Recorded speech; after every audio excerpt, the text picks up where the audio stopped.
direto de um teatro de bairro em Nova York, você está ouvindo Eu Quero Ver o Filme, o mais novo, o mais brilhante. Brilhante no sentido de brilhoso, não de inteligente. Até porque aqui a gente não tem inteligência. Podcast sobre cinema, filmes e as pessoas que os assistem. Filme, cinema e as pessoas que os assistem, eu não sei, algo assim. Eu sou o seu apresentador, Rafael Coelho, que às vezes acerta a introdução. E comigo estão, como sempre, meu amigo Leonardo Wittmann. Olá, pessoal. E Alexandre Rossi. Bom dia, boa tarde, boa noite, ouvintes do Eu Quero Ver o Filme, a comunidade mais relevante do mundo. Pô, que adjetivo meio meia boca. Ah, mas é condizente, cara. Depois entraremos em detalhes. E estamos aqui no episódio 28, no qual nós vamos falar sobre o filme Birdman. Mas antes, nós temos notícias, breaking news, que saíram... Pam, pam, pam. Hoje é sexta-feira, então saíram na quarta-feira ao meio-dia. Então são notícias quentinhas, saídas do forno agora. Que o Spawn 2 aparentemente está acontecendo com o roteirista do Coringa. Calma aí. E com o Jamie Foxx. Espera aí. Spawn 2 não vai ser um reboot? Ah, tá. Eu chamo de Spawn 2 porque é o próximo filme do Spawn, mas acho que é um reboot. Sério? Que legal. Todd McFarlane tá Não. só metade da minha existência tentando fazer esse filme acontecer. Tem previsão de estreia? Não, ele disse que vai ter mais novidades ano que vem e com sorte começa a filmar ano que vem. É tudo que ele falou. A roteirista do Coringa, meu Deus. E tá trabalhando com um cara que trabalhou também no Falcão e o Soldado Invernal. E tem um pessoal assim Qual com um cara? certo nome. Qual cara? Diretor, roteirista, produtor? Malcolm Spellman. Eu acho que é roteirista. Mas é isso aí. Eu, como grande fã do filme de 1997, Spawn, Os Soldados do Inferno, um filme que eu fui ver no cinema e saí decepcionado, Como? porque eu era fã do Spawn. Cara, tem alguns filmes que não devem ser refeitos, cara. Que não precisam ser feitos, porque são isso é verdade. obras-primas. É. Tu já ouviu alguém falando, vamos fazer um remake de Era Uma Vez no Oeste? Não. De, sei lá, entendeu? Onde os fracos não têm vez. Ah, mas esse filme é recente, né? Mas isso não quer dizer muita coisa, cara. Olha a onda de remakes que tá saindo aí nos Estados Unidos. A gente podia fazer um remake brasileiro do Onde os Fracos Não Tem Vez, eu acho. Podia. Aliás, já que a gente tá falando em remakes, há pouco tempo, na verdade, a Amazon Prime divulgou trailers do Boa Noite, Mamãe. Sim. Eu não sei se já foi lançado ou será lançado ainda. Já saiu? Saiu. É, com a Naomi Watts, que é uma daquelas... Tu falou de remake recente, né? De filmes recentes. Esse é um remake de um filme relativamente recente. De 2015, mas né? O Boa Noite, Mamãe original. É, mas é aquela coisa, né? Aquela onda de remakes feitos porque o estadunidense não consegue ler legenda. Tipo, uma coisa assim, sabe? Naomi Watts, que está no filme que a gente vai discutir hoje, né? É verdade. É verdade. Mas enfim, voltando pra nossa vaca fria, o que vocês têm visto de bom nessas últimas semanas? Ou de Quer ruim? começar, Alexandre? Não tenho visto muita coisa. Pois é, eu também não. Eu também não. Curioso. ninguém tem visto nada, ninguém viu nada. Não, então... A gente não gosta de cinema. Não, eu quero matar o cinema. Esse projeto aqui, na verdade, é o meu jeito de matar o cinema, assim, provar que o cinema não presta. Tá funcionando, tá funcionando. Por isso que a gente só oferece críticas negativas. Não, mas, sério. Nunca falei bem de nada. Eu acho que essas últimas semanas foram, tipo, as mais lentas pra mim, desde que começou o podcast, em relação a consumir conteúdo audiovisual. Mas eu continuei assistindo algumas coisas. Na verdade, porque eu tô com uma certa dificuldade de achar algo novo, assim, uma série nova pra ver. Então eu fiquei testando, revi umas partes de Dark, né, que é uma série alemã da Netflix, que eu acho que eu já com certeza já devo ter comentado aqui no podcast. Mais de uma vez. É, certamente, tem porque que é uma das renovar minhas as pautas séries... É uma das minhas séries favoritas. Eu acho que talvez seja a melhor série original da Netflix, ou pelo menos uma das melhores ali. Mas assim, é uma coisa que eu tô vendo sem compromisso pra passar o tempo, porque não consigo achar uma série pra ver, entendeu? Tipo, então, aquela coisa, acho que é a terceira vez que eu tô revendo Dark.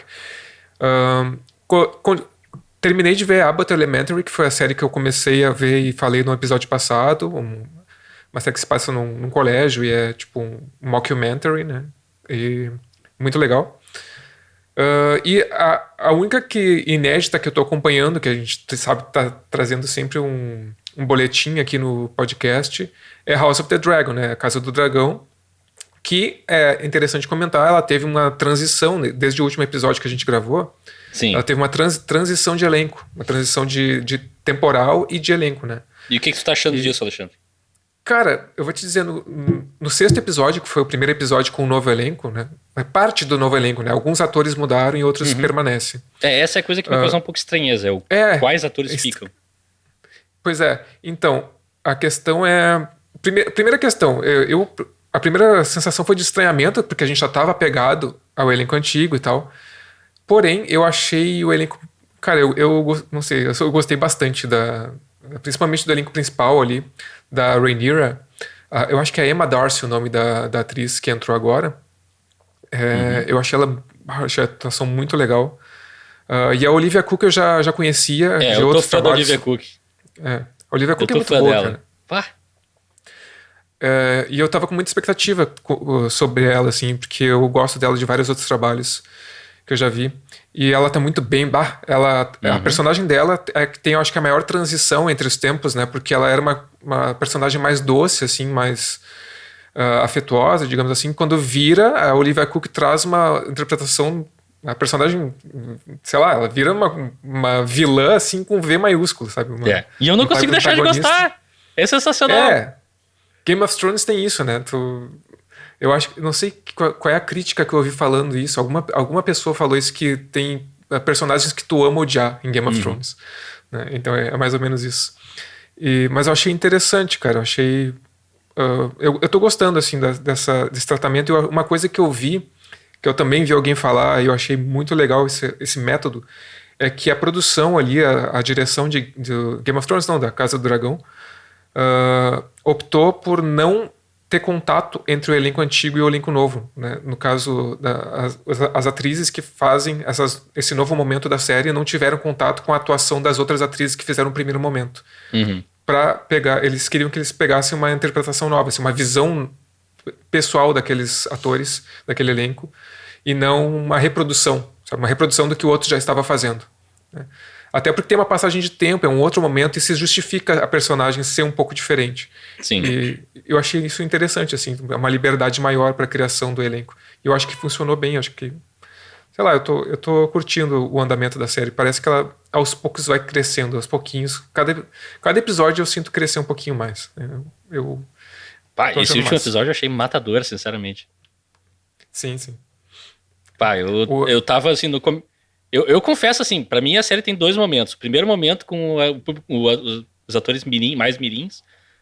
Eu não vou dizer que eu desgosto, eu gosto dos atores e dos personagens ali, beleza. Mas pra mim a série começa mesmo quando tem a troca de elenco.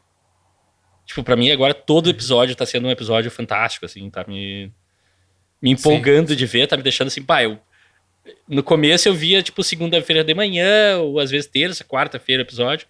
Agora não, domingo às 10 da noite eu tô indo lá no HBO Max pra ver o episódio que sai no horário que Game of Thrones passava. Tá, tipo, meio que recriando o momento, assim, pra mim tá funcionando demais. Mas domingo 10 da noite tu não tá dormindo já? Não. Aqui em casa a gente só dorme depois das 4 da manhã, cara. Nós trabalha? Não. Pô, nem todo mundo tem espírito de idoso que nem tu, Leonardo. Pô. Nunca vou esquecer, eu vou te entregar agora, Leonardo, da faculdade uma vez. Vamos dar-lhe. Eu tava caminhando e conversando com o Leonardo, depois de um trabalho de faculdade, algo assim, enfim, não importa. E daí eu fiz um comentário, não sei o quê, porque eu tava acordado até as 4 da manhã. E o Leonardo, mas por que você tava acordado até as 4 da manhã? Não, porque se eu não tenho que acordar cedo no dia seguinte, eu vou ficar acordado, né? Vou fazer o quê? E o Leonardo, mas por que ficar acordado até mais tarde? Cara, como assim? Todo adolescente ficou acordado até mais tarde, como é que tu não sabe por quê? Todo não. É bom manter um hábito de uma rotina de sono, é importante. Eu vou dizer que na época da faculdade eu virava à noite, assim. Eu ficava... A gente estudava de tarde, né? Tarde. Inclusive, teve uma noite que eu virei na faculdade porque no dia seguinte tinha que entregar um trabalho que era um roteiro. E eu escrevi o roteiro inteiro durante a madrugada. Várias vezes eu fiz trabalho de madrugada. Eu nunca fiz isso. Vocês são muito indisciplinados. Os trabalhos de análise fílmica, que pra quem ouve podcast talvez vá pensar, o Rafael deve adorar análise fílmica. Na faculdade eu odiava. Então, mais por causa dos professores. Não vamos entrar em detalhes, mas eu fiz um trabalho que eu virei à noite, era sobre o Quatrilho. Eu analisei cena a cena, assim. Se tu viu o primeiro episódio do Drive, foi mais ou menos aquilo, só que com o Quatrilho. E eu inventei um monte de significado da minha cabeça, assim, essa cachoeira é porque tá batizando uma nova relação, umas coisas bem nada a ver. E daí eu tirei 10. Foi um dos dias mais felizes da minha vida. Agora deixa de ser hipócrita, vai dizer que não te ensinou um monte. Ensinou. Então. Quando eu não tava falando com o professor, ele estava na minha casa vendo filme e tentando inventar significados, me ajudou bastante, eu devo dizer. Que é basicamente o que a gente faz aqui, a gente inventa significado. Exato. Né? É a graça do cinema, na verdade. A gente Mas inventa enfim. filmes até. Enfim. Por falar em séries que demoraram um pouco pra começar... O Rafael inventa filmes. A gente vê filmes aqui, o Rafael inventa um filme em cima do filme que a gente viu. Mas enfim. Não geralmente é melhor que o filme que a gente viu até. Não é verdade. Eu pego elementos. No caso do Drive, não. No caso do Drive, não. No nosso primeiro episódio, não. Mas no caso do Superbad, sim. Não, no caso do Drive, o filme que eu vi é muito pior que o filme que todo mundo viu. Sim. Porque Drive é meia boca, né? Mas enfim.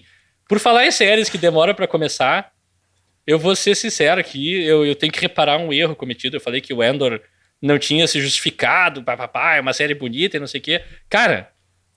A gente tá perante, talvez, a obra mais única baseada em Star Wars de muitos anos. A gente tem atuações fantásticas. Que mudança brusca. É que, assim, os primeiros 3 episódios são basicamente... Se tu lê eles como um filme fechado que introduz a série, eles funcionam melhor do que se tu vê eles como episódios de uma série. E eu tava vendo como episódios de uma série. O primeiro episódio que sai depois, tipo, é outra batida, outra vibe... Muito melhor, muito mais profundidade. Um trabalho de personagem também que é incomum em Star Wars. Atuações, o Diego Luna tá incrível. O Skarsgård, qual é o nome dele? Alexander Skarsgård, eu acho, velho, né? Não sei qual. Stellan Skarsgård. Stellan Skarsgård, que tá na série. Isso aí. Ele tá muito bem, ele tem uma das cenas, assim... É uma cena no qual o personagem tá colocando roupa. Tá? Não vou entrar em muitos detalhes porque é meio que spoiler. Não, ele tá vestindo uma roupa. É só uma sequência dele vestindo uma roupa. Diz mais sobre o personagem dele de que toda a série do Obi-Wan fala sobre o Obi-Wan, sobre, tipo, uma coisa que eu fiquei, cara, isso é cinema. O cara que vocês estão fazendo aqui é cinema. Então, assim, por favor, assistam Andor. Eu fui injusto com a série, porque os primeiros 3 episódios não te dão bem a dimensão, eles só fazem o setup do que vai acontecer. Mas o primeiro episódio, depois dos 3 primeiros, começa a construir e é fantástico. É realmente uma visão única, assim, bem interessante.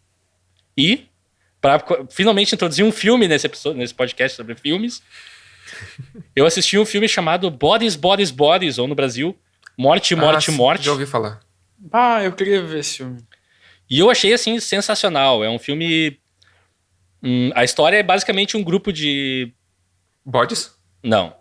De adolescentes da geração Z que vão pra uma casa durante vai ter um tornado e eles vão pra casa de um deles pra ficar isolados mesmo e fazer festa a noite inteira e tal e curtir. Enquanto o tornado acontece lá fora. Eles estão numa mansão. Pra virarem à noite. Pra virarem à noite. Eles não precisam acordar no fazendo dia coisas seguinte, ilícitas, provavelmente. E daí, no meio da coisa toda, eles decidem jogar o jogo de Bodies, Bodies, Bodies. Que nada mais é que tu apaga as luzes e todo mundo fica correndo por aí até que alguém encosta nas costas de alguém. Quando alguém encosta nas tuas costas, tu tem que cair no chão, te fingir de morto, até que alguém ache o teu corpo. Quando alguém achar teu corpo, o jogo acaba, liga as luzes e todo mundo tem que discutir e tentar entender quem é que matou a pessoa e por quê. Tá? E daí coisas estranhas começam a acontecer e a noite vira uma coisa bizarra e o filme acontece e é... Tipo assim... Em termos de roteiro, é talvez a representação que eu vi mais honesta da geração Z, sem tornar eles caricaturas. Tipo, um American Pie? Não é. Não tem nada a ver. É tipo um Pânico, só que pros tempos modernos. Com personagens modernos. Eles usam TikTok e o filme não faz um comentário retrógrado sobre oh meu Deus, como essa geração tá perdida. Não. Eles usam TikTok, tá ligado? O filme não vê isso. Ele se coloca no universo dos personagens e os personagens soam mais reais nesse caso. Tá em qual plataforma de streaming? Nenhuma no momento, mas tá pra sair. Eu não vou citar crimes nesse podcast. Não são crimes. Aqui nós temos acesso a obras, às vezes, um pouco antecipado pra criar hype. Então... Ok. E é isso que eu vi. Eu recomendo fortemente quando estiver disponível e quando as pessoas Eu acho que vai sair no cinema aqui antes ainda, o Bodies, Bodies, Bodies. Morte, Morte, Morte. Recomendo muito ver, é um filme bem divertido. Assim, no final ele sofre um pouco de subtexto virando texto. Um pouquinho demais, mas não é o suficiente pra estragar bom, o resto. Sempre bom. Sempre bem-vindo. Ah, eu não entendi a mensagem. Por favor, grita ela pra mim agora. E tu, Leonardo, o que tu viu de bom essa semana? Então, excepcionalmente nessa semana eu não tenho visto muita coisa. Não, na verdade eu tenho visto, mas eu tenho visto poucos filmes de ficção. O que eu tenho me concentrado muito nos últimos tempos é assistir muitas não, mas algumas séries documentais sobre os times de futebol. O documentário também é cinema? No Prime Video. Eu assisti... Enfim, eu tô me interessando agora mais. Eu gosto de futebol, mas eu não, sinceramente não gosto tanto do jogo em si, de analisar táticas, assim, senão é tanto que eu curto. Mas eu gosto muito de ver bastidores, assim. Eu gosto de futebol, mas eu não gosto do futebol. Mas assistir o jogo, assim, chato. Não, assistir o jogo é legal, mas eu não me interesso tanto pela tática e coisas assim. Eu gosto dos bastidores. Eu amo futebol, mas aquele negócio dos caras botar a bola na rede, não tá nada a ver. Esse é chato. A parte com a bola e o campo eu não gosto. Não, eu me expressei mal, mas enfim. Enfim, não, eu assisti uma série do Arsenal, que é a Arsenal Tudo ou Nada, Arsenal, que é um dos bastidores do Arsenal. Mas uma das séries que mais me chamou a atenção é a série do Crystal Palace, que também é um clube inglês, de menor expressão. E, na verdade, é uma série documental com imagens de 2010 unidas com imagens agora de 2021, que, tipo, as imagens de 2010 meio que não foram lançadas antes por algum motivo, e agora eles lançaram um documentário com essas imagens de diferentes épocas, meio que contando a história de como o Crystal Palace subiu da segunda divisão para a primeira, depois de, tipo assim, em um ano eles estavam quase falindo a ponto de não existirem mais. E 3 anos depois eles estavam subindo para a primeira divisão inglesa. Então eles contam toda essa história, assim, é bem, bem bacana. Mas o mais interessante das séries sobre futebol que eu estou assistindo, essa eu não terminei ainda, é uma que também tem no Prime Video, mas é uma série de 2017, que se chama 6 Sonhos, que é no Campeonato Espanhol, e acompanha um jogador do Atlético de Madrid, um jogador do Atlético de Bilbao, daí a presidenta do Eibar, que é um clube bem pequeno, e o presidente também do Girona, e tem mais 2 outros núcleos, assim, o técnico do Atlético de Madrid, e tem mais um núcleo que eu me esqueci, mas é bem legal, assim, tipo, a maneira que essa série entrelaça essas 6 histórias, assim, é bem interessante. E para fechar, como a gente falou brevemente disso no episódio passado, eu acho, mas que esse ano, eu ainda não sei quando, vai sair um filme que é bem aguardado, que eu tô esperando bastante, que é o The Whale, A Baleia, com o Brendan Fraser, que estão muitos dizendo que é o recomeço da carreira do Brendan Fraser, ou o retorno dele. As pessoas não viram nenhum passo em falso. Muito bom, esse filme é bom. A participação do Brendan Fraser é muito legal no filme e muito memorável pra mim. Sim, é muito legal. Mas... por causa do Brendan Fraser, eu reassisti um filme dele de 2000, acho que é. Endiabrado. Que se chama... Exatamente. Sério? Sim. Eu não acredito. Com a Elizabeth Hurley e o Brendan Fraser, eu reassisti. É um filme que tem problemas, umas coisas um pouco problemáticas, assim, pra começar nos 2000, mas consegue ser engraçado. Era a época das coisas problemáticas, Leonardo. A gente tem que aceitar isso. Sim. Infelizmente. Mas é bom rever o Brendan Fraser voltando, assim. Eu sempre gostei dele. Acho que ele sempre esteve muito bem ali na trilogia da Múmia. Me lembro de assistir George, o Rei da Floresta, no cinema e me diverti bastante também. Eu gostava dele. O Homem da Califórnia, acho que é com ele também. Baita filme. Esse eu nunca vi. É um dos primeiros, acho que é com ele. Ainda mais triste, que a história de por que ele foi afastado do cinema é mais triste ainda, né? Sim. Porque ele é um cara que sofreu abusos, falou a respeito e Hollywood meio que escanteou ele por muito tempo até Sim. a cultura mudar um pouco. Mas é isso. Nesse tom de funeral, a gente vai fazer uma pausa para lamentar e celebrar a carreira de Brendan Fraser. Voltaremos daqui a 15 anos para falar sobre The Birdman. Não, desculpa. Não é Birdman ou... O nome do filme é Birdman ou... Abre parênteses. A inesperada virtude da ignorância. Aguardem que a gente vai voltar com tudo daqui a pouco. Até mais! Com tudo. Sobe música. Sobe música. Pois é estranho isso, né? Ser ou e daí o subtítulo em parênteses. Devia ser tudo em parênteses, na minha opinião.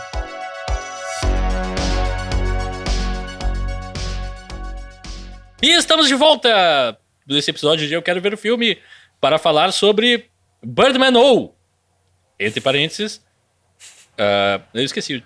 A inesperada... Isso, fala, Alexandre. A inesperada virtude da ignorância. Tá, assim, como foi tu que escolheu esse filme, Alexandre? Acho que tu tinha que apresentar agora, né? Não, mas tu é o cara das sinopses, cara. Tu não fez a sinopse? Não. Como não? Não era minha atribuição, pô. Eu também não fiz, eu pensei, o Alexandre vai fazer essa semana, né? Tá, então eu vou falar aqui de mente, eu vou mentalizar e lembrar como é que foi o filme. Regan, que é o Michael Keaton, um ator em estágio avançado de carreira após fazer fama como Birdman nos cinemas, está trabalhando em adaptar a obra, entre aspas, sobre o que falamos quando falamos de amor. Fecha aspas. De Raymond Carver. Esse mesmo. Para o teatro com o diretor Jake, que é o Zach Galifianakis. Estão comigo até aqui? Entre suas próprias inseguranças de ser levado a sério como artista, experiências antagônicas com um de seus principais atores, que é o Senhor Clube da Luta. Edward Norton. Não o Brad Pitt, o outro Senhor Clube da Luta. E a relação disfuncional em família, Regan se vê colocado sob muita pressão, levando-o a tentar suicídio, só que não. Depois atirar na sua própria cabeça, só que não. E por fim sair voando de seu quarto do hospital. Será? Só uma correção. Só uma correção, o Zé Galifianakis não é o diretor da peça, ele é o produtor, pelo que eu entendi. Não, o diretor é o próprio Regan. Diretor é... Corrige, volta tudo, eu errei. Tá, Regan, não vou repetir. Só imagina o que eu falei, só que imagina que eu falei produtor. Tá, assim, imagina o que tu falou, mas imagina que tu falou certo. Isso serve pra tudo que eu falar. Quando eu falar alguma coisa, Sim. imagina que eu falei certo. Sim. E daí vai lá nos comentários e diz, Rafael, tu matou a pau. Imagina que tu falou alguma coisa relevante. Imagina que vocês estão ouvindo esse podcast e as nossas opiniões são realmente boas. Exatamente. É um exercício de imaginação muito potente. E daí nos dá feedback dizendo que foram muito boas. Mas enfim, gente, vamos por partes. Qual é a relação de vocês? Eu acho que eu vou deixar... Alexandre fica por último agora, porque tu que trouxe o filme pra gente. Então, Leonardo, qual a tua relação com The Birdman? Eu começo. Tu começa. Bom, cara, eu vou te dizer que, assim... Até porque eu acho que a tua relação com o Birdman é quase idêntica à minha, porque a gente viu na mesma sessão de cinema. A gente viu juntos, né? A gente viu juntos em 2015. 11. Não? Não, Foi 2015. 2011, foi de 2015. Ah, tá. Bom, percebe que hoje o Rafael foi muito bem preparado. Eu não anotei o ano do filme. Geralmente eu anoto, dessa vez eu... Bom, tu veio com a camiseta do Batman, isso já é uma homenagem indireta ao Birdman. Não, enfim, sim, a gente viu esse filme juntos em 2015. Eu esqueci de dizer que é do Alejandro G. González Iñárritu. Também diretor de Amores Perros, um grande filme. 21 gramas, não tão grande filme. Babel. Bem pior filme. Beautiful. O Regresso. Eu parei de acompanhar essa luta. Sim, ele já vai lançar um filme novo chamado Bardo, né? Uhum. Que, aliás, é interessante isso, né? Porque dos últimos 4 filmes que ele lançou, 3 começam com B, né? Babel, Beautiful, Birdman, daí tem o Regresso e daí tem o Bardo. E só uma observação. Esse filme aqui, então, fecha a trinca ali, o trio ternura do cinema mexicano, porque esse ano a gente já fez um filme do Guillermo del Toro, a gente já fez um do Alfonso Cuarón e agora esse do Alejandro González Iñárritu. Eu ia dizer pra gente ranquear os mexicanos, mas acho que isso é meio problemático, então não vamos. Todos são especiais da sua própria maneira. Não, os 3 são bons. Bom, enfim, são bons filmes. Tá, mas fala qual é a tua relação com o Birdman, Leonardo? Não, peraí, eu lembrei de uma coisa agora. Não, fala. Não, tu pediu pra eu falar e tu me interrompeu logo depois. Então... Vocês viram que... Quando eu assisti Birdman na primeira vez em 2015, eu não gostei. Eu saí do filme achando, esse filme é um filme extremamente vazio, que é só, tipo... É virtuoso, tecnicamente, Verdade. mas é um filme vazio de conteúdo. E eu, tipo, eu sempre me lembrava, o Birdman é ruim, não gosto do Birdman. E, na verdade, eu não sou grande fã do Inhárritu, assim. Eu acho, tipo, dos filmes que ele fez, eu gosto bastante do Regresso. E meio que isso, assim, sinceramente. Amores Perros pra mim é tudo. O Meu Espelho é legal e tal, mas... Enfim, daí eu tinha essa certeza, assim, bom, vou reassistir o Birdman e não vou gostar. E eu reassisti de fato. Eu gostei. Ah, tá, tu gostou? Eu gostei de Birdman. Porque eu tive uma reação parecida com a tua. Eu também, quase igual. E gostei do filme. Me surpreendeu até contando um segredo pra vocês. Eu recentemente fiz 36 anos, né? E daí eu pensei, Não se eu assistir Birdman hoje, não hoje, mas quando eu assistir, vai ser o último filme que eu vou assistir com 35 anos de idade. Eu pensei, eu não vou fazer isso comigo mesmo. Não vou fazer isso comigo mesmo. Daí eu fiz 36 anos de idade e pensei, bom, tá, vou assistir Birdman. Agora eu sou maduro o suficiente pra entender esse filme. Cara, pode ser. Eu terminei de assistir Birdman e pensei, foi um bom filme pra ser o primeiro filme que eu assisti com 36 anos de idade. Eu gostei do filme. Eu acho que muita coisa que ele discute, que ele comenta na época, eu achei superficial, eu achei um pouco meio assim. Mas reassistindo hoje, eu entendo o filme melhor, compreendo o filme melhor e tenho uma ligação melhor com o filme. Por outro lado, eu, assim, continuo num nível um pouco menor, achando que não é um filme tão inteligente quanto ele tenta ser. Que essa foi a minha primeira impressão quando eu vi o filme pela primeira vez. Não é um filme tão inteligente quanto ele tenta ser. Eu ainda fico um pouco com essa impressão, mas é uma impressão um pouco mais moderada hoje em dia. Acho que é um filme que não é tão inteligente quanto tenta ser. E eu, pessoalmente, acho que isso é um dos problemas de alguns filmes do Inhárritu. Acho que são filmes que tentam ser mais inteligentes do que são. Assim. Acho que são filmes um pouco pretensiosos, mas que não chegam lá em algum momento. Pra mim, sim, dos filmes dele, O Regresso, eu acho um baita filme. Eu vi no cinema, adorei, não revi depois, talvez eu mude de opinião. Mas, enfim, a minha experiência com Birdman é essa, eu achei tecnicamente um filme incrível. Os vários planos de sequência que ele faz, tipo, a quantidade de ensaios que os atores e atrizes devem ter feito deve ser uma coisa absurda. Não deve ter sido um set fácil, porque dizem que o Inhárritu é muito meticuloso e até meio mandão, assim. Mas eu achei um ótimo filme e o Michael Keaton tá extraordinário. Isso se eu vou falar uma coisa positiva do Inhárritu, é que essa fama de meticuloso dele, pra mim, tá na tela quase sempre. Tipo, é um diretor que tu vê que tudo ali é calculado, pensado, colocado. Podemos discutir a vida inteira se a gente gosta ou não gosta, mas, cara, o cara fez o que ele queria fazer, isso eu respeito. Mas, assim, eu também vi em 2015, no cinema, com o Leonardo do meu lado, vi o filme e saí também pensando, sobre o que falamos quando falamos sobre pretensão, é Birdman. Sim, com certeza. É o filme que... Sim. Eu acho que, pra mim, assim, só pra resumir, acabar rapidamente o capítulo Alejandro Inhárritu, pra mim, é que ele tem ideias grandes, assim, grandiosas, e que eu acho que ele não tem, talvez, conhecimento pra falar a respeito delas, não sei. A impressão que eu tenho é que ele quer abordar assuntos pelos quais ele não necessariamente se interessa tanto, e acaba sendo uma visão meio senhor de idade gritando contra as nuvens, ou contra os jovens do seu quintal. Esses filmes de super-heróis, saia do meu quintal, não sei o quê. E, cara, tu tá reclamando de uma coisa que é histórica em Hollywood, não é os filmes de super-herói, mas enfim. E pra mim, o filme, assim, também, a primeira vez que eu vi, não gostei tanto. Achei, assim, algumas cenas são fantásticas e ainda são fantásticas. Outras, eu não entendi tanto a coisa do realismo mágico, que hoje em dia já é uma coisa que eu adoro. Então, pra mim, isso mudou completamente essa parte da minha relação com o filme. Mas o filme, pra mim, se destrincha em 3 narrativas, basicamente, vamos dizer assim. A primeira é sobre o Regan Thompson fazendo a peça em si, que pra mim é a parte mais interessante do filme, onde ele mais funciona.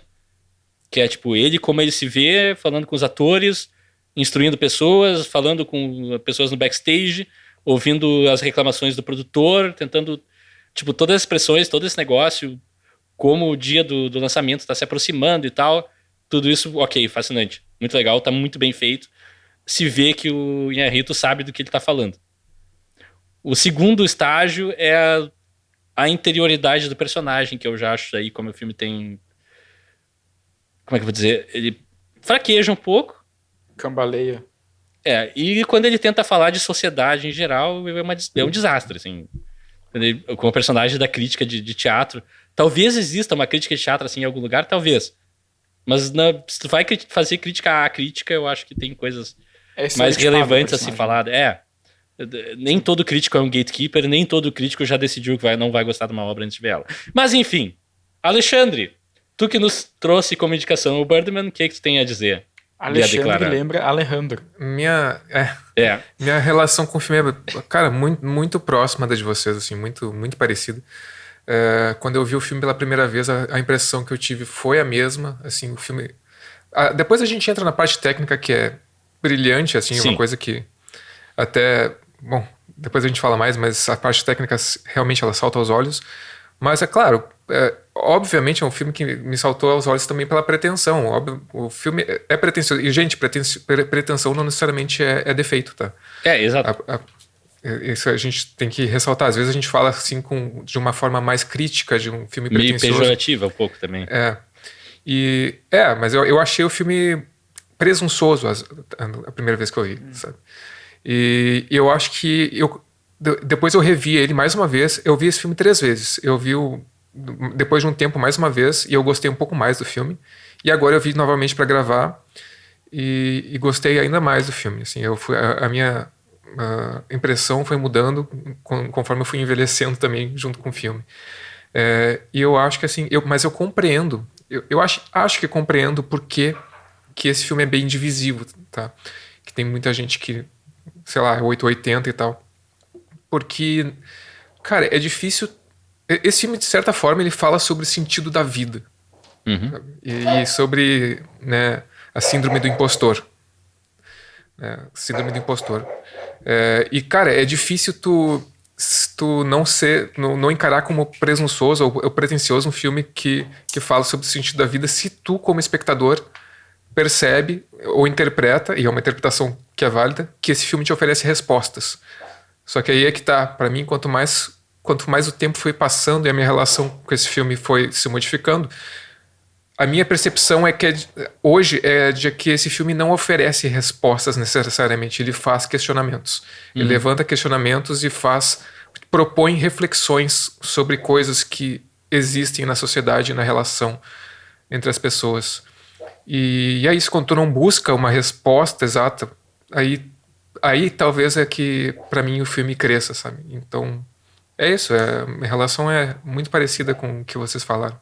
Eu discordo um pouco, assim, tipo, mas no final do que tu falou, assim, eu não bom, claro, é que é de cada um, eu não sei se ele fala sobre o sentido da vida necessariamente, mas eu gostei do filme, repito que eu gostei do filme, mas eu não sinto que, pra mim, assim, eu não sinto que ele faz perguntas, sabe?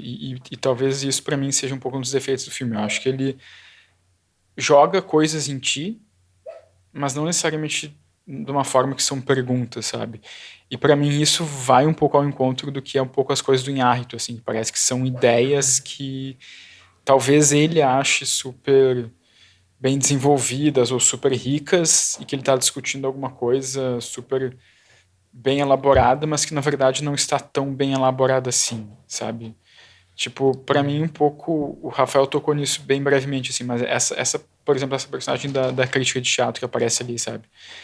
Tipo, tu vê que ele quer discutir alguma coisa, sabe? Quando ele mostra essa crítica de teatro meio murrinha, meio de má vontade, e que daí, sei lá, daí acontece aquela coisa extrema no palco e ela dá uma baita nota pra peça, porque é uma peça que é transgressora no final das contas e etc e tal.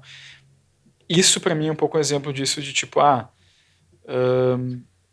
uma coisa jogada pra ti, na minha opinião, sabe? Mas não é necessariamente discutida, eu acho. Eu achei um pouco superficial, assim. Eu não concordo muito, né?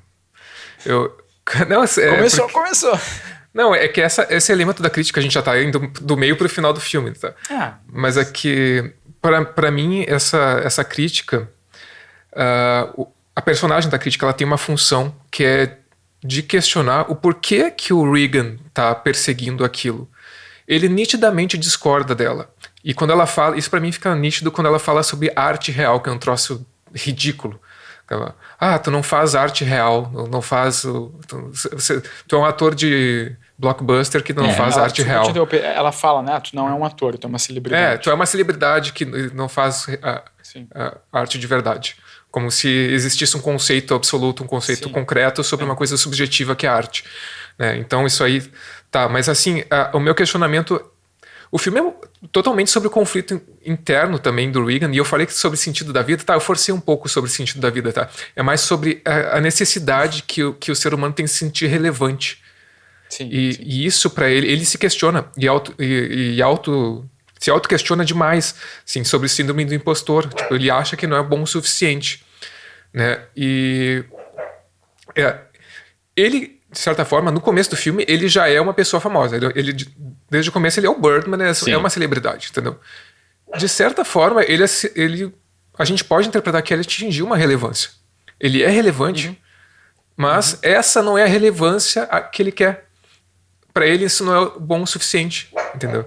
Então eu acho que até tem uma falácia lógica que se chama de falácia de movendo o gol, que é quando tu confronta o argumento, daí tipo, tu responde, tu consegue chegar na resposta daquele argumento, contra-argumentar, mas aí o dono do argumento diz, não, mas não é isso, tu tem que ir mais além, era outra coisa que eu queria, outra resposta que eu queria, entendeu? Então é tipo como se o ser humano, ele propõe esse questionamento de que será que o ser humano não é um eterno insatisfeito, que tipo, ele vai chegar, o cara fez um filme, ele é mega conhecido, as pessoas gostam dele, tipo, param ele na rua e tal, mas de certa forma ele acha que agora isso não é bom o suficiente, agora o que ele quer é outra coisa. Não, ele quer se reinventar como artista e ser levado a sério e não só ser uma celebridade, não só ser o Birdman. Mas aí é o elemento da crítica que eu tava falando, só pra conectar. Pra mim, esse elemento da crítica, aí é uma visão, né? Tipo, não sei se é o que o Miyagi realmente quis passar. Ele coloca essa crítica talvez até estereotipada, como vocês falaram, essa personagem da crítica até meio bidimensional ali, que é pra dar esse contraste de dizer, porra, cara, tu quer esse reconhecimento, é disso que tu quer, esse reconhecimento, e o que tu faz por esse reconhecimento? Pra tu ter um reconhecimento dessa pessoa, tu teve que dar um tiro na tua cabeça, entendeu? Vale a pena? Tipo, pra mim esse questionamento, vale a pena? E no meio do caminho, as relações pessoais, é a coisa que fica pelo meio do caminho pra mim, sabe? Tipo, enquanto esse cara persegue algo que ele talvez não cuidou, né? Exato, o que tá na vida real, sabe? A filha dele, sei lá, a ex-esposa dele, as coisas materiais, as coisas que estão acontecendo aqui, que ficam pelo caminho, que na verdade talvez a gente possa interpretar que o sentido esteja ali, né? Isso talvez seja sei lá, a relevância esteja ali nas coisas. Eles deixam essas coisas passar buscando uma satisfação, uma relevância que é quase metafísica, grandiosa, superior, uma coisa que não existe, entendeu? Acho que ele tá fazendo uma crítica aos artistas nesse caso. Uma crítica barra comentário, barra explicação, talvez. E justamente aí eu vou voltar um pouco pro começo do filme, que ele introduz o personagem levitando, e a gente, assim, em várias cenas vê ele usando o poder de telecinese e tal, que pra mim tá exemplificando esse negócio de que o artista se considera enquanto no seu elemento superior e ele tem literalmente superpoderes. Só que... E realmente, a gente vai vendo que as relações dele são todas desgastadas, todas complicadas, todas, tipo, pra que lado vai isso? A relação atual dele não é, tipo, uma coisa só... É uma namorada de ocasião, assim, por acaso. Parece que eles estão na mesma peça porque ela é a namorada dele e ponto, sabe? Eles não têm uma relação além disso. A ex-mulher, que é a minha segunda personagem favorita desse filme, atrás do personagem do Edward Norton, que eu acho simplesmente estupendo. É um asshole, mas é estupendo. Que é meio que uma palhaçada com a fama do Edward Norton na vida real, né? Sim. E algumas das... exato. Mas assim, todas as vezes que ele para pra conversar com a ex-mulher, eu fico pensando, como eu gostaria que essas cenas fossem um pouco mais bem desenvolvidas, sabe? Eu queria entrar em coisas além de que, tem uma cena que eu acho que tá indo tri bem, e daí a última frase pra mim destrói a cena, que é fazendo aquela coisa que eu critico muito, que é transformar o subtexto em texto, que ela fala, você confunde muito o amor com a adoração. Eu, cara, sim, é isso que a gente tá falando esse tempo inteiro, mas não precisava me explicitar assim, sabe? Eu confesso que eu gostei. Pra mim ali meio que barateia um pouco a cena. Tem uma personagem que... fala, né? Não, eu meio que desviando um pouco desse tópico específico, mas é que isso foi uma das coisas que mudou pra mim, assim. Eu me lembro que a primeira vez que eu vi o filme, eu tinha ficado com a impressão de que esses elementos de realismo mágico eram mal desenvolvidos, mal explicados e ficavam desconexos no filme. Eu não tinha gostado, eu tinha achado uma coisa muito solta. Eu também. E agora, revendo o filme, eu achei que funcionou melhor, funcionou bem, mas me passou uma impressão que eu não tinha tido na primeira vez que eu assisti. Que teve momentos do filme que eu pensei, será que o personagem, o Regan, realmente tem esse poder de telecinese? Ou isso é tudo da cabeça dele? Porque eu acho que em momentos o filme também deixa isso meio ambíguo, sabe? Eu não diria, na minha opinião, que é uma coisa 100% certificado que ele tem esse poder. Porque tem uma cena, por exemplo, que ele tá muito brabo, daí ele começa a usar os poderes dele pra quebrar as coisas no camarim dele, né? Ele mexe a mão e daí quebra alguma coisa sem tocar nessa coisa. E daí logo depois, ainda nessa mesma cena, o Zach Galifianakis entra no camarim e quando a câmera volta de novo pro Michael Keaton, a gente vê o Michael Keaton quebrando as coisas, só que derrubando elas com as mãos, assim, tipo, fisicamente. E daí pra mim teve essa quebra, assim, tipo, será que ele só deixou de usar o poder de telecinese dele pra quebrar essas coisas? Ou antes o que a gente tava vendo era uma projeção da cabeça dele? Porque Pra mim a gente tá vendo a eternalidade do personagem projetada. É uma alegoria, eu acho. Eu acho que é uma alegoria pra o quão internalizado tá o personagem que ele fez por 3 filmes, né? 3 filmes do Birdman que ele fez, né? Até dizem, tu vai fazer o Birdman 4. Eu acho que tem isso que o Rafael falou também, aquela interpretação que tu tinha falado da grandiosidade do artista, mas também tem do quanto aquele papel tá incomodando o Regan, tá internalizado nele, que ele é visto como o Birdman, né? Aquilo é tipo parte dele, é a segunda personalidade dele. Eu acho que tem essas duas interpretações, só que aí tem uma coisa, cara. Uma coisa que eu pensava também na primeira vez que eu vi o filme é essa questão do filme julgar demais os filmes de super-herói. Eu não acho que isso é tão definitivo, sabe? Porque o filme apresenta um contraponto. Eu acho que quem julga é o próprio Regan. O próprio Regan, nesse momento da vida dele, julga o que ele fez. Mas não necessariamente um Iñárritu tá julgando ali, não necessariamente o filme tá julgando, porque o contraponto, por exemplo, tá no personagem da Emma Stone, né? Que até ela tem um diálogo com o pai dela, que ela meio que joga umas verdades, a visão dela na cara dele, assim, de que, cara, tu tá perseguindo uma coisa, tu tá fazendo uma peça aqui pra um público diminuto, assim, só de umas pessoas específicas. Eu diria que não é necessariamente umas verdades que ela joga nele, é mais um ataque que ela faz, né? Um ataque. Bem pesado, assim. É pesado. Mas é um contraponto, sabe? É tipo, dizendo, tu acha que só tu sabe o que é relevante e na verdade, tu tá fechando os olhos para outros aspectos da vida, outras coisas. E daí ela até chega a falar, tu não é relevante. Tipo, é bem forte essa cena. Coitado do Michael Keaton. Coitado do Batman. Não, eu acho... Mas assim, tem que botar em contexto. Ela é uma jovem que na adolescência foi ignorada a vida inteira. Ele colocou uma pressão enorme sobre ela, que a gente fica... Enfim, ao longo do filme a gente vai descobrindo. E ela chegou ao ponto de começar a usar drogas e teve que ser colocada numa clínica de reabilitação, né? E o trabalho que ela pega depois da reabilitação é de assistente do próprio pai.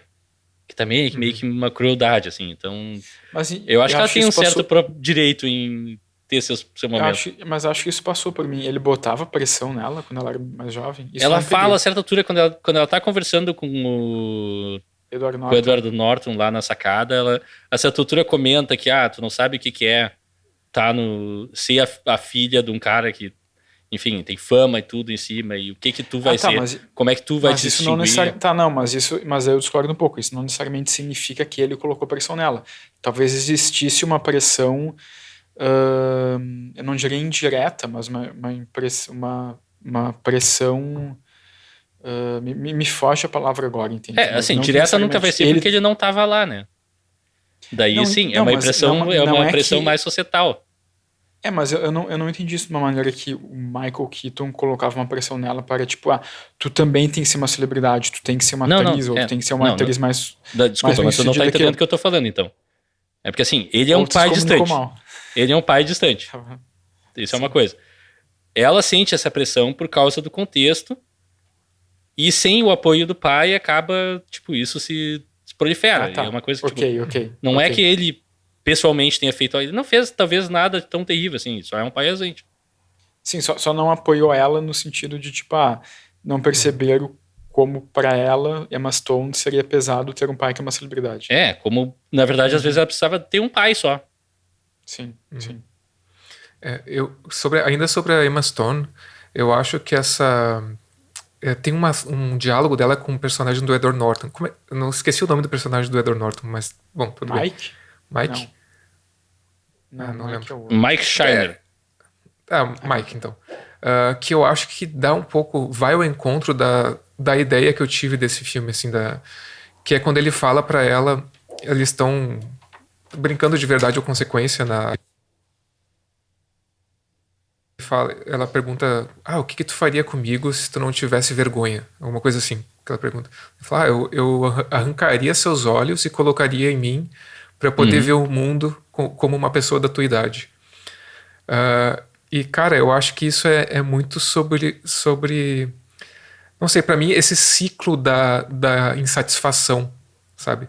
Porque ela é uma pessoa que ela é mais ligada ali, talvez mais ligada um pouco à realidade, e ela ainda é muito jovem e não tem essa onda de cobrança e de chegar no lugar e não ser o suficiente e continuar buscando algo inalcançável, né? E consequentemente ficando sempre insatisfeito, né? Para mim dá muito isso e também corrobora, assim, tipo, se vocês forem ver todo o bastidor daquela peça, não só o personagem do Michael Keaton, a Naomi Watts, todo o elenco, toda a produção ali, o próprio Edward Norton, é um clima de tensão absurdo, assim, tipo, é tudo muito à flor da pele, os nervos à flor da pele, tipo, todo mundo sedento por alguma relevância que não se sabe por quê, que não se sabe qual é, né? Tipo, e, sei lá, pra mim, esse foi um dos momentos que eu tive o estalo de perceber a minha interpretação do filme, que foi esse diálogo da Emma Stone com Edward Norton. Aliás, tô percebendo que eu gosto cada vez mais da Emma Stone. Eu tinha esquecido de falar no último episódio que eu gosto muito da atuação. A atuação vocal dela é muito legal, cara. Ela tem uma baita atuação vocal. Sempre colocam ela pra fazer o papel de adolescente, ou sempre colocavam até essa altura da carreira dela. É muito engraçado. Isso é mais um parênteses, na verdade, mas já que tem parênteses no título do filme, a Emma Stone filmou Birdman durante um intervalo nas filmagens de Homem-Aranha 2. O que não deixa de ser uma certa ironia, assim, né? Porque, tipo, o Birdman é um filme que critica filme de super-herói e ela tava, na época, fazendo um filme de super-herói. E o Michael Keaton, poucos anos depois, foi fazer outro Homem-Aranha. Não, e no Homem-Aranha, assim, no Homem-Aranha de Volta pra Casa, ele fez o Abutre, que é um personagem com asas. Que também, é o Birdman. Tipo, que é o Birdman, praticamente. Não, cara, mas eu não sei se ele critica tanto assim. Cara, eu vou te dizer, se o Iñárritu dirigisse um filme de super-herói, eu não acharia incoerente. Porque eu acho que ele não critica tanto assim como se parece. Eu não sei. Assim, eu não sei. Daí, assim, é que isso eu não sei se tem como a gente dizer, entende? Não sei se tem como a gente dizer que o Iñárritu não gosta de filme de super-herói, ou se era só, tipo, a proposta do filme é que vai ter esse contexto de, tipo, sei lá, personagens que não gostam de filme de super-herói, ou o personagem principal foi um super-herói e não necessariamente ele gosta disso. É que na verdade eu acho que o filme ele quer questionar o que é relevância, por que uma coisa é relevante e outra não, e não necessariamente diz que filmes de super-herói não são relevantes e teatro da Broadway é. Ele só... que eu acho que naquele momento quando ele fala que o público quer ação, e quer tiros, e quer não sei o que, e quer monstros gigantes, cara, eu acho ali bem tom de crítica mesmo, não sei, eu não consigo desvencilhar muito. Aí eu concordo. E aí pra mim é o Iñárritu entrando praticamente assim, parando o filme e entrando pra dar um discurso. Esse é o final, né? Esse é o final. Eu tenho uma outra interpretação disso. Isso eu tô aberto a interpretações. Desculpa. Ali eu senti muito como uma crítica, assim, sabe? As pessoas querem explosões, querem tiro, querem não sei o quê. Mas ao mesmo tempo naquele momento meio que tu percebe, tipo, Michael Keaton percebendo, bom, mas eu sou isso, né? De certa forma, eu acho que ele cria uma certa aceitação, tipo, tá, mas eu tenho a minha relevância. A minha relevância é que eu fui um personagem super pop. Isso eu acho muito legal, porque não existe só um tipo de relevância, não existe só um tipo de arte, né? Eu não acho que exista cinema de arte, cinema de entretenimento, alta literatura, literatura de entretenimento por aí vai. Acho que pra mim é tudo a mesma coisa. Sério? Mas, ao mesmo tempo, pra mim, na minha leitura, Sim. quando no final do filme o Michael Keaton dá um tiro na própria cabeça no palco, durante um espetáculo, pra mim, o filme passa essa mensagem de tipo, a verdadeira arte é aquela pela qual tu dá a tua vida. É aquela pela qual tu faz algo extremo. É aquela pela qual tu tem que ser conhecido, sabe? Tipo, a verdadeira arte é aquela que vem do sangue, sabe? Pra mim... Não, cara, eu acho que... Eu aceito uma outra interpretação. Aí eu acho que o filme critica. Pra mim isso é uma crítica. Eu acho que não, cara. Eu acho que não, porque daí pra mim parece que o Michael Keaton só consegue ser feliz de verdade depois desse momento. Porque depois que ele faz isso é quando aquela crítica, a mulher, a crítica, ela escreve uma crítica positiva no jornal, e daí parece que a partir daquele momento o Michael Keaton... eu achei bem positivo. O contexto é que tipo, a obra dá certo por causa da ignorância da forma que ele faz uma peça tipo, sem noção e dá certo. Mas pra mim é um pouco isso. Acabou pra mim sendo um pouco agora é relevante porque ele deu o próprio sangue, sabe? Tá, cara, mas assim... Para a obra de arte. O Michael Keaton ficar feliz só por causa disso não significa... Porque o Regan é um personagem. O personagem do Regan terminar feliz só por causa disso não significa que o filme tá enaltecendo e abraçando essa ideia. Não significa, mas... Entende? É que, tipo, o filme... Pra mim, o filme não coloca o Regan como o cara a ser seguido, um cara, tipo, correto, tá ligado? Não, pra mim, o filme questiona as próprias intenções e motivações do Regan. E pra mim, isso é tão extremo que pra mim, a pergunta que fica no final é, cara, tu vai dar a tua vida, realmente tu precisa perder o material, a tua vida, as relações e entregar o teu sangue por causa de uma crítica, sabe? E ele precisa, ele como personagem, mas pra mim o filme questiona isso, então. E aquela cena que vocês falaram anteriormente, que é no final do filme também, aí que parece uma crítica maior, que aparecem os robôs, aparecem os tiroteios, que ele fala dos fogos, dos tiroteios, dos robôs e tal, dos monstros. Pra mim ali, bom, ele tem um processo assim de muito loucura, transtorno, quase loucura, um transtorno assim. E ali ele tá no ápice disso, e pra mim ali a minha visão foi mais próxima do Leonardo. Ali ele se entregou à própria grandeza que ele já tinha. Digamos que ele percebeu, eu sou, mas peraí, eu sou relevante, eu sou o Birdman, como tu falou, né, Leonardo?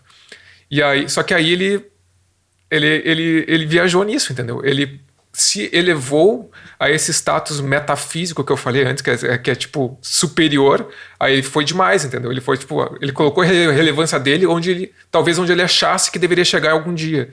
Ele colocou tipo lá no céu, tá ligado? Um negócio ele literalmente sai voando dali. Também tem, eu acho que uma crítica ali ao idealismo exacerbado, sabe? O idealismo do ser humano, tipo, o que a gente quer tá sempre na nossa cabeça, que a gente tá sempre pensando em como a gente vai ser e esquecendo de, sei lá, de ser aqui, ou de fazer, do material, ou de fazer, exatamente. Eu quero isso, tá, mas pra tu conseguir isso aqui tu tem que fazer. Exato, tipo... Eu vou confessar assim, abrir um parênteses do parênteses, rapidinho, confessar que eu tô, assim, muito feliz de ver as visões de vocês, porque ao fim e ao cabo eu acho que eu tive a visão mais pés no chão, talvez, que eu vejo esse filme muito mais como... Eu acho que ele tem críticas a outras formas, coisa e tal, a fama e tal, mas eu acho que esse filme tá muito mais comentando sobre as pressões, sobre o que é criar uma obra de arte. Também pode ser. E é por isso que ele é sobre colocar uma peça, e tipo, todas essas pressões, na verdade, são alheias ao fato de que a gente tá fazendo essa peça, as prévias todas são uma desgraça, e, cara, nada parece que vai dar certo, e daí no dia, bum, de alguma maneira mágica dá certo. E pra mim, a bala real não é que ele se deu um tiro literal na cabeça, é que a peça foi tão boa chega ao ponto da bala ser real, por assim dizer, sabe? Entende?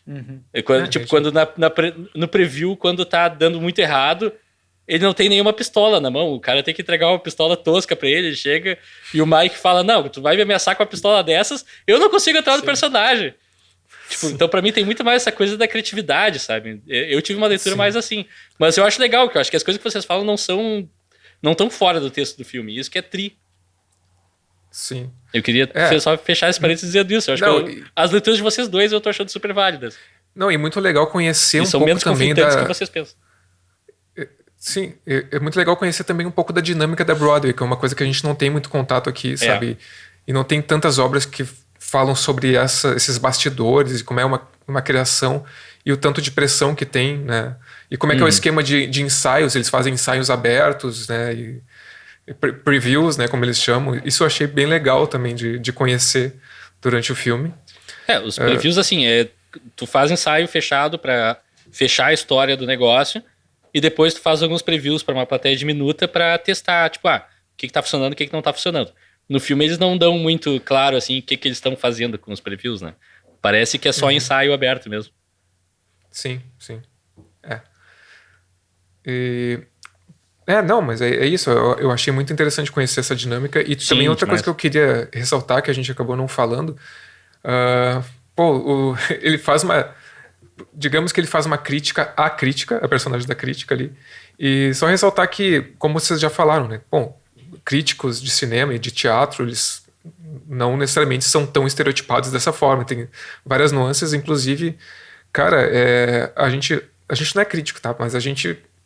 analisa aqui e dá pra sentir o quão difícil é esse trabalho, assim, certas coisas, sabe? Às vezes é difícil tu mesmo entender, mesmo que a gente tenha, sei lá, a gente estudou cinema, a gente conviveu com audiovisual e tal, mas às vezes é até complicado tu entender o porquê tu gostou ou deixou de gostar de alguma coisa, tá? Tu chegar nesse às vezes é a coisa mais difícil de expressar. Exato, expressar isso. E é um trabalho difícil, não é tipo, isso aqui não é arte de verdade. Nem sempre... Desculpa, parênteses, mas eu acho que por vezes nem sempre tu precisa racionalizar de por que tu gostou de uma coisa. Acho que não é sempre, entende? Sim. Eu acho que como crítico tu tem que dizer alguma coisa. Não, como crítico sim, mas como a gente... Ou pelo menos o que te fez sentir, o que aquela obra... mas às vezes é difícil achar palavras para descrever ou criticar, assim, no sentido não julgando, assim, não de achar ruim, mas exercer uma crítica, fazer uma crítica, achar palavras para descrever, às vezes é complicado. E o filme faz essa crítica à crítica. E a parte técnica, cara, porque isso me levou à parte técnica. Os planos de sequência eu fico sempre pensando o que tá acontecendo quando a câmera tá virada para outro lado. É difícil até de entender como funcionam as transições do Inharrito desse filme, cara. Porque é tão bem feito. Deixa eu levantar a cortina rapidinho aqui. Aqui, ó, cortina. Rafael Coelho vai levantar rapidinho. Vamos ser sinceros, o filme inteiro não é um plano de sequência. Tem momentos que eles são costurados digitalmente e tem algumas coisas meio óbvias até pra mim. Fecha parênteses. Sim. Não, mas isso não é um problema, né, cara? Mas não, em absoluto. Mas como não é bonita... Não tira mérito nenhum. O Emmanuel Lubezki, que é o fotógrafo desse filme, até ganhou um Oscar de fotografia. Que baita trabalho, cara. As transições se dão muito nas luzes, né? Ele usa muita luz de filtro azul, trabalha bem com os spots ali do teatro mesmo. E, claro, e luz da produção também. Mas como a trilha... Aliás, tem aquela bateria, que às vezes tem um elemento presente do cara tocando bateria. Sim. A trilha da transição... A trilha, pra mim, foi uma revelação, assim. Eu me lembro que quando eu vi no cinema... Eu vou ser sincero, a trilha me incomodou um pouco. Eu achei meio... parece uma coisa pra ser diferente. Mas não sei porquê, me passou completamente batido e vendo em casa é que me caiu a ficha. A bateria tá refletindo o que os personagens estão sentindo naquele momento. Toda vez que tem um close em alguém e a bateria tá fazendo um solo enlouquecido, aquela pessoa tá num momento de tensão e tá com alguma coisa acontecendo. Pode ver, quando a pessoa tá mais calma, a bateria pega mais leve também. É uma coisa muito legal, assim. Eu não percebi isso. Pois me surpreendeu, assim, como eu mesmo também não tinha percebido. Uma coisa fantástica. Tem um momento quando ele vai pra quebrar as coisas mesmo, que a bateria tá pá, pá, pá. Tu fica, pá, meu Deus, o baterista vai quebrar tudo também. E daí o cara chega no quarto e começa... Isso é muito massa. Não, e as passagens, tipo, às vezes, só com um movimento de câmera, passou o tempo de um dia pro outro, assim, passou o tempo de... E é muito louco porque funciona. Tipo, a câmera continua e tu entende que tá em outro momento totalmente diferente, sabe? Isso pra mim é outra coisa, que a forma do filme ajuda a contar o conteúdo pra mim muito. Também me chamou atenção agora, e eu também tinha me passado despercebido, acho que eu não prestei muita atenção a primeira vez que eu vi. Eu era muito mais burro. Mas o quão apto é esse formato de plano sequência no qual a câmera gira pra tudo que é lado, a gente segue um cara, segue outra pessoa, vai pro outro lado, mostra quem tá no backstage. O quão apto isso é em mostrar como é caótica a produção. Como tem 300 coisas acontecendo ao mesmo tempo, como tu, como uma pessoa, tá andando de ponto A para ponto B, e nesse meio tempo 300 outras coisas aconteceram. Exato. Sim. E de repente se vê, agora eu tô no meio de uma cena, agora eu tenho que estar discutindo com outra pessoa por que a arma é falsa, e tipo, e não para, sabe? Sim.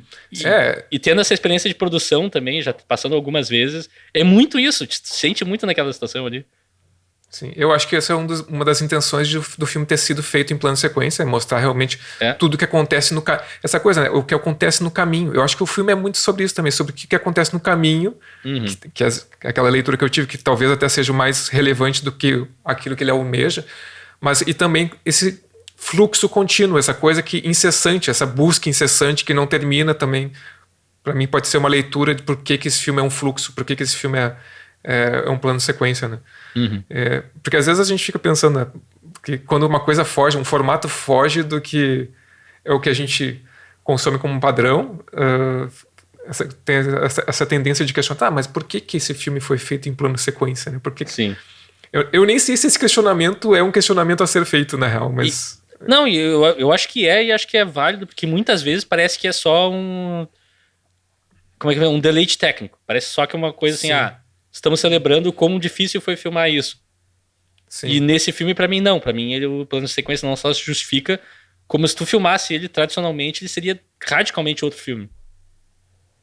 Enquanto, assim, Filhos da Esperança tem também do Cuarón, tem plano de sequência super elaborados e tudo mais, mas, cara, grande parte daqueles planos de sequência, se tu cortar eles tradicionalmente, cortar como uma cena de ação, tu não vai estar perdendo grandes coisas.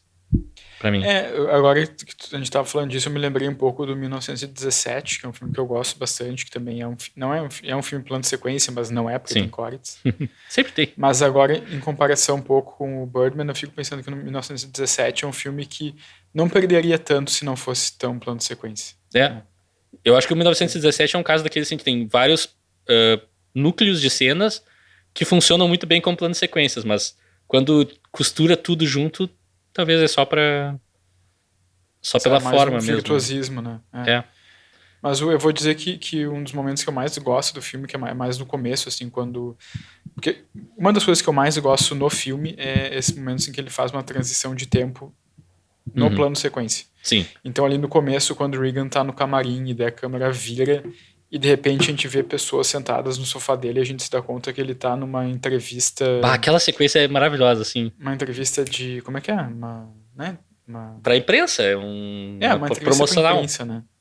Tem imprensa estrangeira também, tem um japonês. E daí a câmera gira, tipo, tá no Regan, daí gira pros jornalistas, e daí volta um pouquinho e o Michael Keaton, no caso, já tá sentado contra a roupa. E daí tu vê ali que nesse giro o Michael Keaton, sei lá, tirou a roupa, botou outra, sentou na cadeira e tá ali pronto pra... porque daí teve uma elipse ali, né? Teve uma passagem de tempo pro futuro. E aquilo ali, cara, esse tipo de coisa eu achei muito interessante, assim, como ele faz essa passagem de tempo, né? Claro, tem outros momentos que também acontecem, mas que quando ele tá na rua, que é de noite, daí fica dia, mas que tu vê que é uma coisa mais digital ali, né? Sim. Não, tipo... ali é meio que uma costurinha também. Mas tem uma outra plano de sequência que eu adoro, que é aquele que começa com ele saindo pra rua, ele vai fumar um cigarro ali.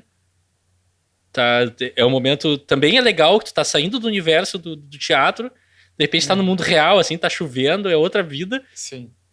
E daí ele se tranca na rua, acaba saindo de cueca, passa no meio da multidão, que daí ali é o momento que Ele tá literalizando o Twitter, né? A gente ouve comentários de todo mundo. You suck! You are the best! Não sei o quê. Daí ele entra no cinema e vai direto pra cena, aquilo ali, tipo, pá! Sim. Que sequência incrível aquela. É incrível. E depois a Emma Stone, a personagem da Emma Stone, mostra o vídeo pra ele que viralizou no Twitter. Sim. E aí tem também uma coisa sobre grandiosidade, né? Que ela fala, acredite ou não, isso aqui é poder. Isso aqui, tipo... tipo, porque às vezes ele tá focado naquilo, né? Isso aqui, o teatro é o que importa na minha vida. Mas, tipo, tem outras coisas acontecendo no mundo que também dão uma certa relevância, pelo menos aos olhos dela. Né? Sim. Vocês sabiam que nessa cena, quando ele entra no teatro, só de cueca, o Martin Scorsese estava entre os figurantes na plateia? Sério? Que tri. Sim. Aliás, é uma das coisas que o Zach Galifianakis fala pra ele, pra convencer ele a fazer a peça, é que o Scorsese vai estar aqui, vai estar produzindo um novo filme dele. Aquilo é tão perfeito, ele até pronuncia errado o nome do Scorsese. Acho que ele fala Scorsese ou algo assim. Scorsese. É muito engraçado. Cara, esse é o papel da vida do Zach Galifianakis. É um cara que, assim, eu gosto de alguns filmes com ele, mas nesse filme ele é irreconhecível.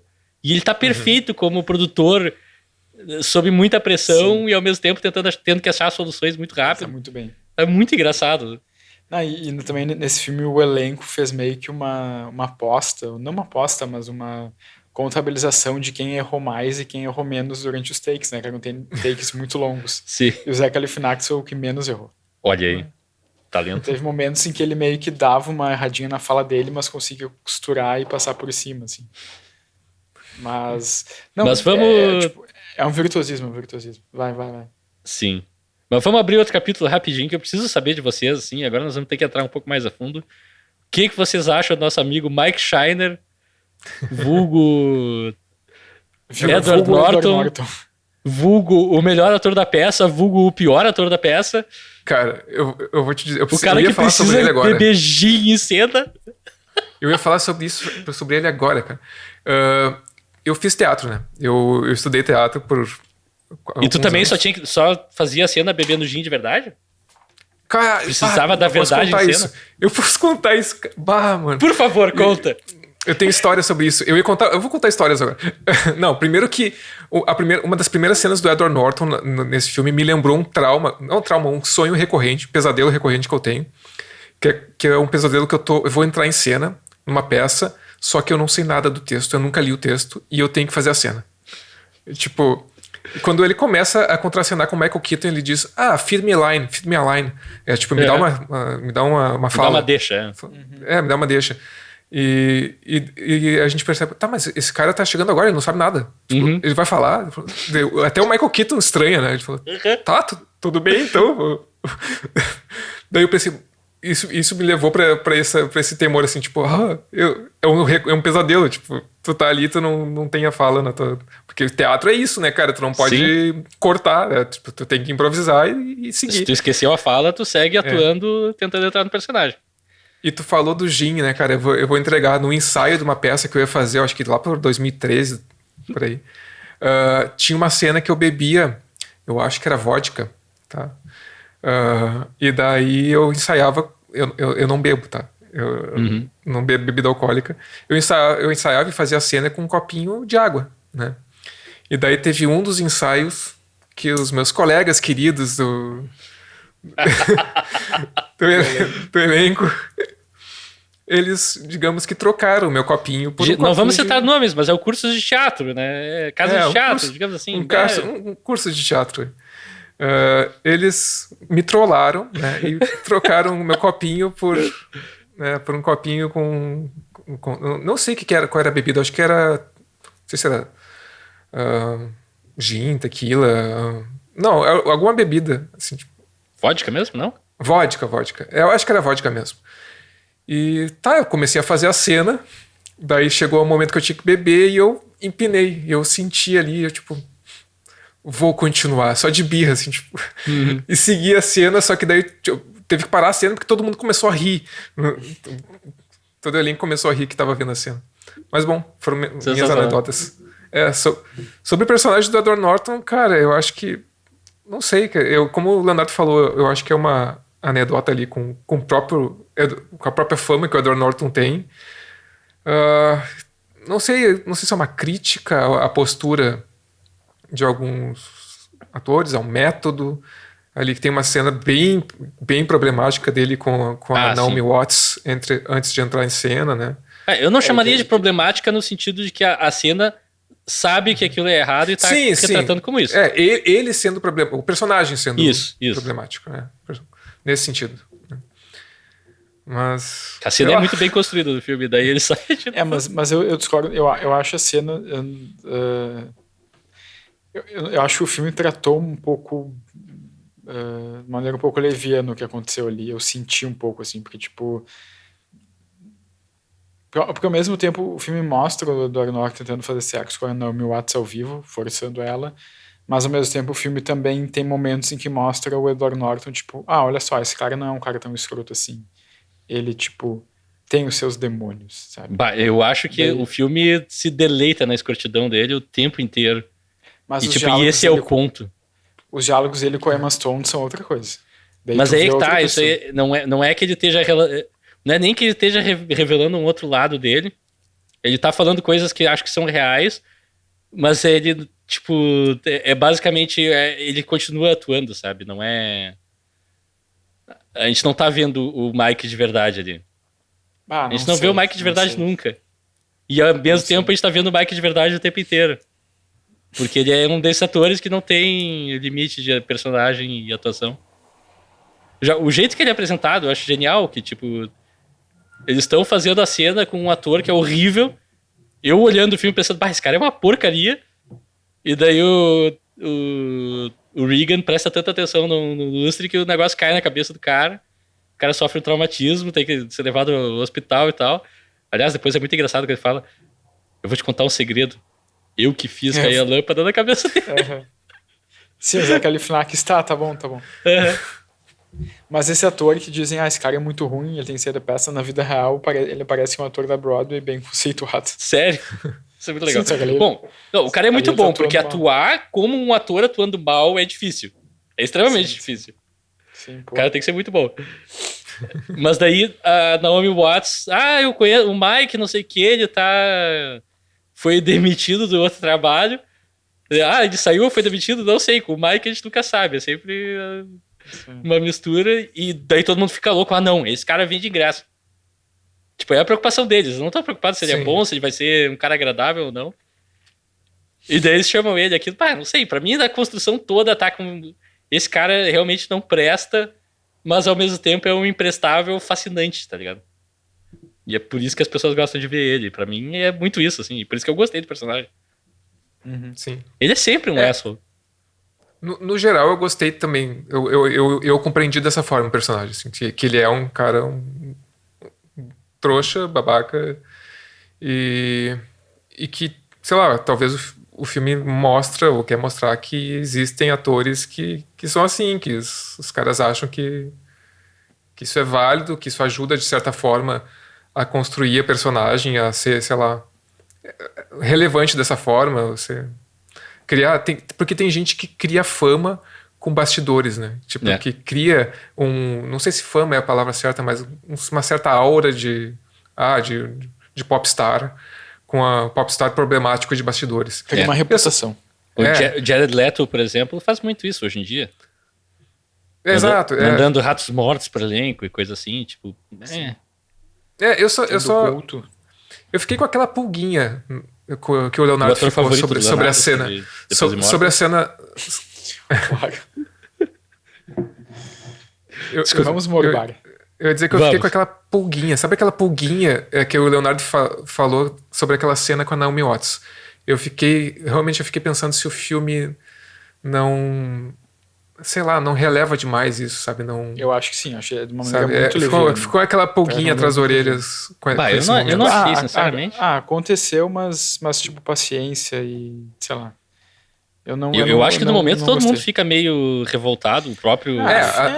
É o momento que ele chega perto de demitir o cara. E ele vai falar que o Zé Galifianakis... No dia anterior ele tava enchendo o saco pra assinar o contrato do cara logo. E daí depois já quer demitir quase que imediatamente. Só que ele já não pode, porque tá com o contrato assinado, um monte de coisa. Achei leviano. Não sei. Achei leviano. Fica da visão de cada um. Eu, assim, obviamente eu acho que o filme não tá em nenhum momento glorifica aquilo, mas... Não, até Posso porque estar eu acho equivocado. que... como tu falou, eu acho que o filme ele mostra desde o começo que o cara é um trouxa. Aquela cena que ele vai pra colocar a roupa, logo que ele chega, daí a filha do... A Emma Stone vai com ele até o figurinista e fica escondida ali atrás do negócio, e o figurinista vai... E ele vai tirar a roupa e ele não usa cueca, e tipo, uma coisa super... Oi? Por quê? Sim. E tem É extremamente a primeira desconfortável, mas muito engraçado, cara. Eu não consigo deixar de rir daquilo. E a primeira cena dele com a Emma Stone também, ele fala da bunda dela, né? Ele já é... Exato. Na verdade, assim, pra mim, de novo, o subtexto do personagem é falado no filme, que tudo que ele faz é pra, de alguma maneira, confrontar o Regan e questionar a autoridade, assim, dizer, não, eu sou o fodão nesse set. Ele faz de tudo, ele fica com a filha dele, ele, enfim, tenta estuprar uma atriz no palco, sob supervisão do Regan. Ele quebra, durante uma das previews, ele tem um chilique, quebra o cenário porque não deram bebida alcoólica pra ele tomar. Quando tava todo mundo, ele tá bêbado no palco. Daí o Regan fala, não, dá água pra ele, foda-se. Então, tipo, pra mim tem toda uma construção. Eu acho, sei lá, pra mim é um dos personagens mais fascinantes desse filme. Eu até tava pensando agora sobre a personagem da Naomi Watts, que eu acho que talvez, assim, uma crítica que eu tenho ao filme que poderia ter sido melhor desenvolvida, assim, tanto que a gente mal falou dela, assim, no episódio. Isso eu acho que significa alguma coisa, sabe?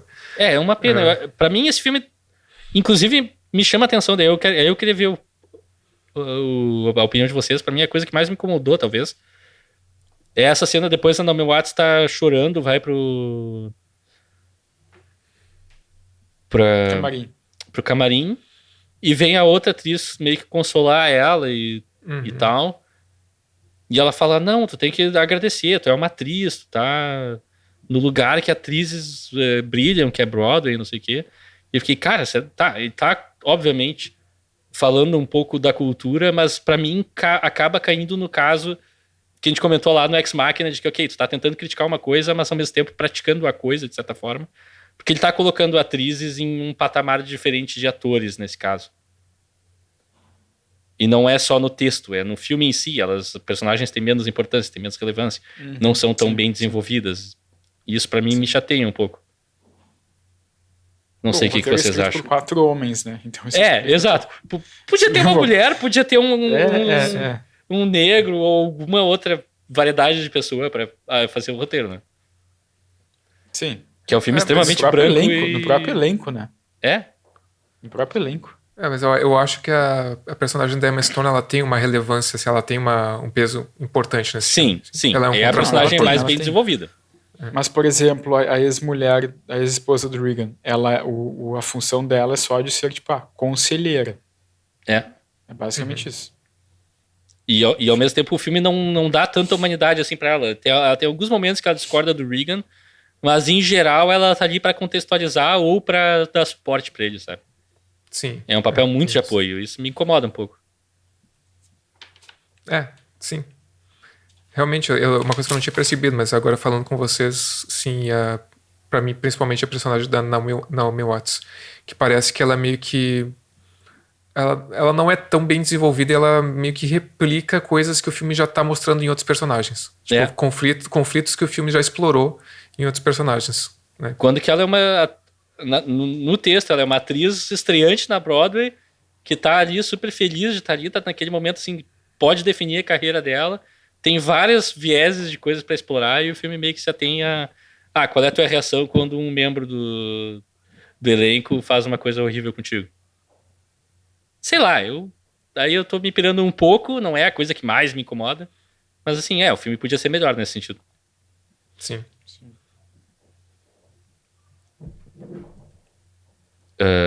Bom, o filme tem, só uma curiosidade, o filme tem 16 cortes ao todo. 16 só? 16. Sim.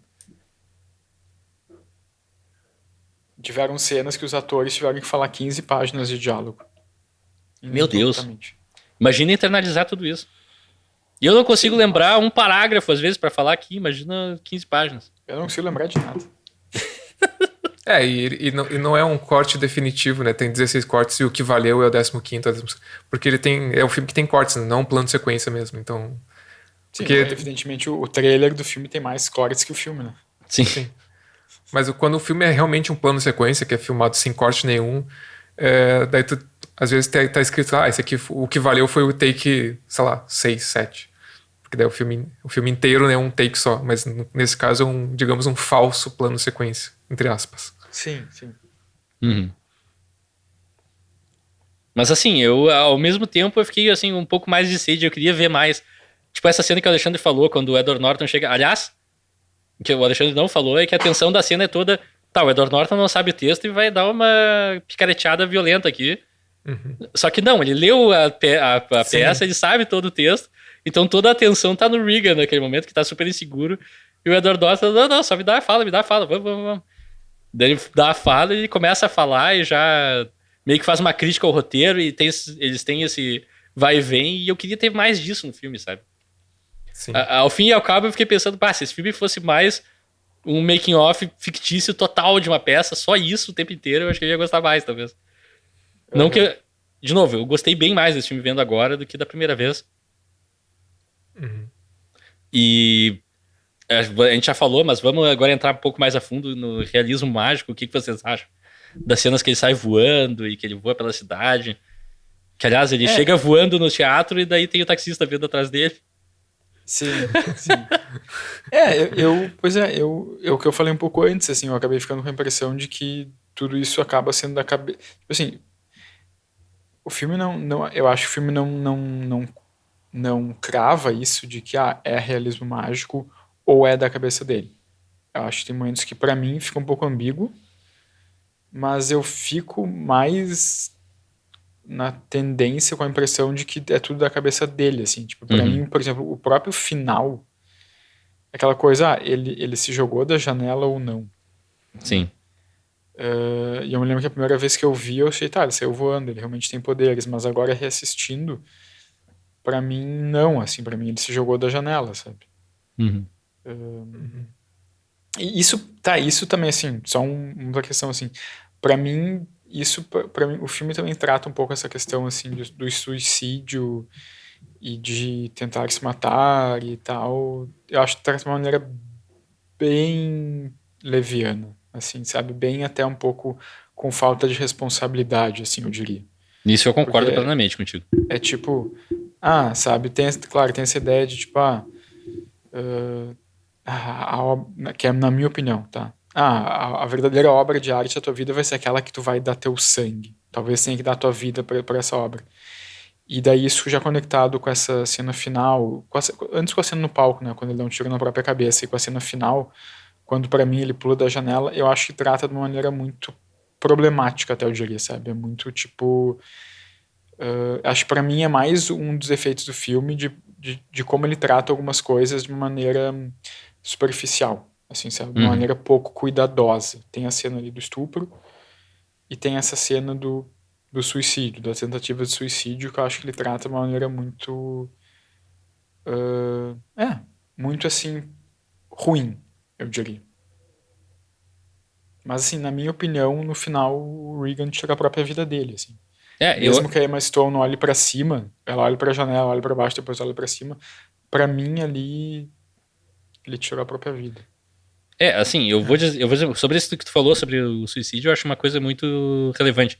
Porque, cara, esse é o filme que tem 3 tentativas de suicídios demonstradas no filme. Por quê, sabe? Meio que até pelo simples motivo de que 3 delas meio que tiram o impacto de no final ser algo de fato ou não. Porque a gente já viu ele pular de lugares, dar tiro na cabeça, a gente já viu tudo, tá ligado? Sim. Então, pra mim tem esse ponto e ao mesmo tempo também, realmente, você não tá dando um real peso, assim, que poderia ter um suicídio, né? Porque não é uma... Não tem uma discussão sobre isso, entende? Não tem uma problematização. Eu acho que só serve como um artifício pra ideia de o artista atormentado. E nem tem um contexto maior sobre saúde mental. Que a gente pode, assim, tirar de algumas coisas, mas o filme não se aprofunda, daí fica realmente meio raso. Sim. Talvez seja uma alegoria que poderia ser outra. Poderia ser outra alegoria. Para mim, assim, como eu tive uma leitura um pouco diferente nesse sentido, eu não consigo ter a mesma interpretação, mas eu compreendo que utilizar disso como um signo, como um símbolo de uma coisa, de uma atitude tão difícil, tão que tu drástica, tem que ter tanto cuidado, drástica, e tu tem que ter um cuidado, talvez realmente não fosse o ideal, mas para mim o que ele faz, como eu já falei, eu discordei do Leonardo antes ali, para mim o que ele faz é questionar as tuas atitudes, se as tuas atitudes materiais não são... Por que tu tá tendo atitudes materiais para justificar a busca por uma grandeza metafísica, uma relevância que talvez nem exista, sabe? E para mim, tipo, o filme quer dizer, olha o que tu tá fazendo, sabe? O que tu tá dando teu sangue por causa de uma crítica, por causa do quê? O que tu quer ouvir das pessoas? Para mim é isso, mas talvez mostrar isso, uma forma do suicídio, usar o signo, isso como símbolo, realmente talvez não seja o ideal, mesmo que a minha leitura tenha sido diferente. E quando tu falou, Rafael, do realismo mágico, do que isso representa, eu acho que a gente chegou a ensaiar, falar sobre isso. Eu falei que para mim representava também a internalização daquele personagem dentro do Regan, do Birdman dentro do Regan, e como aquilo estava atormentando ele. Mas também tem um status, assim, tem uma questão de... até o filme, no final, ele fala, quando ele tá ali como Birdman voando por cima da cidade, ele chega a falar, a gente é superior. Tem uma visão de que o sucesso é algo superior, é algo maior do que o terreno, sabe? E por isso eu acho que é o símbolo do voar, das asas do Birdman, sabe? E para mim o filme questiona isso também, e te pergunta, será que o sucesso não tá nas relações pessoais? Não pode estar eu acho que esse é um dos pontos do filme, né? Para mim, então o realismo mágico também ajuda nesse sentido, né? de simbolizar isso. E desculpa, eu esqueci, tem mais uma quarta tentativa de suicídio, mas que não acontece em tela, que ele conta pra ex-mulher que um dia eles tiveram uma briga, ele saiu de casa e foi pro oceano e começou a andar pra dentro do oceano, decidido a se matar. Só que o oceano tava cheio de águas vivas, ele só se queimou e saiu, tava rolando na areia. E daí vira uma história que acaba sendo meio engraçada, mas tem esse princípio, assim. E daí eu fiquei pensando, cara, se esse filme linkasse melhor essa parte mental do Regan, pra mim teria funcionado melhor, talvez, algum dos suicídios no final. E eu cortaria, talvez, 1 ou 2 dos que a gente vê em tela pra outra coisa.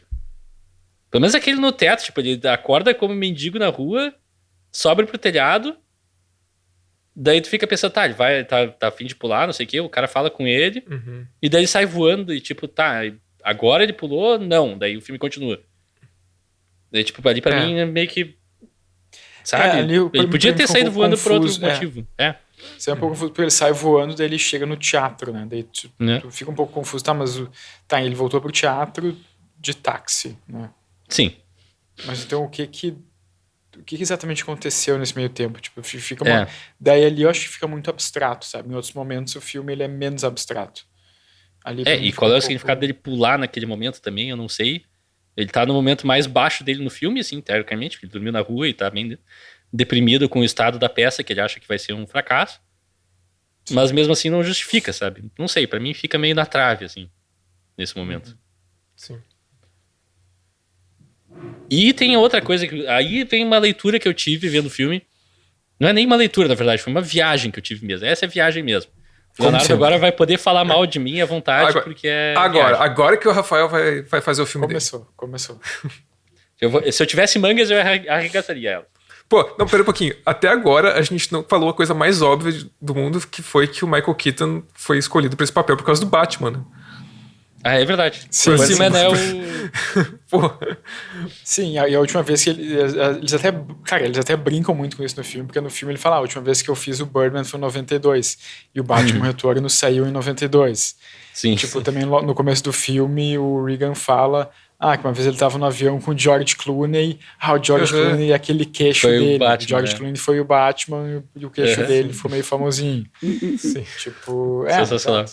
tem muito isso, assim. Mas eu vou propor pra vocês uma reflexão. Não, eu só uma outra curiosidade, né? Que agora o Michael Keaton voltou a ser o Batman no filme do Flash. Ah, é verdade. E no filme da Batgirl que foi deletado. Então a gente não... Sim, uma das que é um aparições absurdo. dele a gente nunca vai ver. Sim, que é um, tipo, né? Mas eu queria propor pra vocês uma reflexão. E se a cena no hospital não existe? E eu explico. Ela existe, ela tá lá, pô. Não, calma. Cara, eu vou começar sempre a usar esse argumento quando eu quero inventar uma teoria. E se essa cena não existe, na verdade? Não, eu acho que a cena... Tá, a cena obviamente existe, ela tá no filme. Uau, genial, vocês são muito bons em análise. Mas... Cara, e se ele realmente cometeu suicídio no palco e aquilo que a gente vê é, tipo, a própria mente dele idealizando, a minha vida agora tá sendo valorizada, a minha filha tá querendo passar mais tempo comigo, os críticos agora me amam, o meu melhor amigo tá voltando a ter a relação que eu tinha com ele, e, tipo, nada daquilo ali pra mim parece algo super real, sabe? Apesar de que, se a gente partir do princípio que, ok, realmente se deu um tiro e tá no hospital, também as pessoas tendem a agir de uma maneira diferente quando tu passou por essa experiência. Então tem esses dois lados. Sim. Mas até a questão do nariz, ele tem um nariz novo, que ele tira as ataduras e, bom, tá com um narigão. A máscara né? parece como se fosse uma máscara do Birdman, aliás, né? É, exato. Ele tá se transformando literalmente no Birdman. Então isso também fica essa coisa... Ok, essa internalização, essa cena Cara, inteira talvez possa ser... Vou dizer, é um pouco viagem, mas faz sentido com a proposta do filme. Faz sentido com o que o filme diz. E outra coisa que me faz corroborar um pouquinho com essa viagem é que o tiro, cara, quando ele dá o tiro, não parece que foi na direção do nariz. Não tem essa impressão que parece que foi na E a última na coisa cabeça. que a gente vê, corta pro público, todo mundo aplaudindo de pé, só tem uma pessoa não aplaudindo de pé.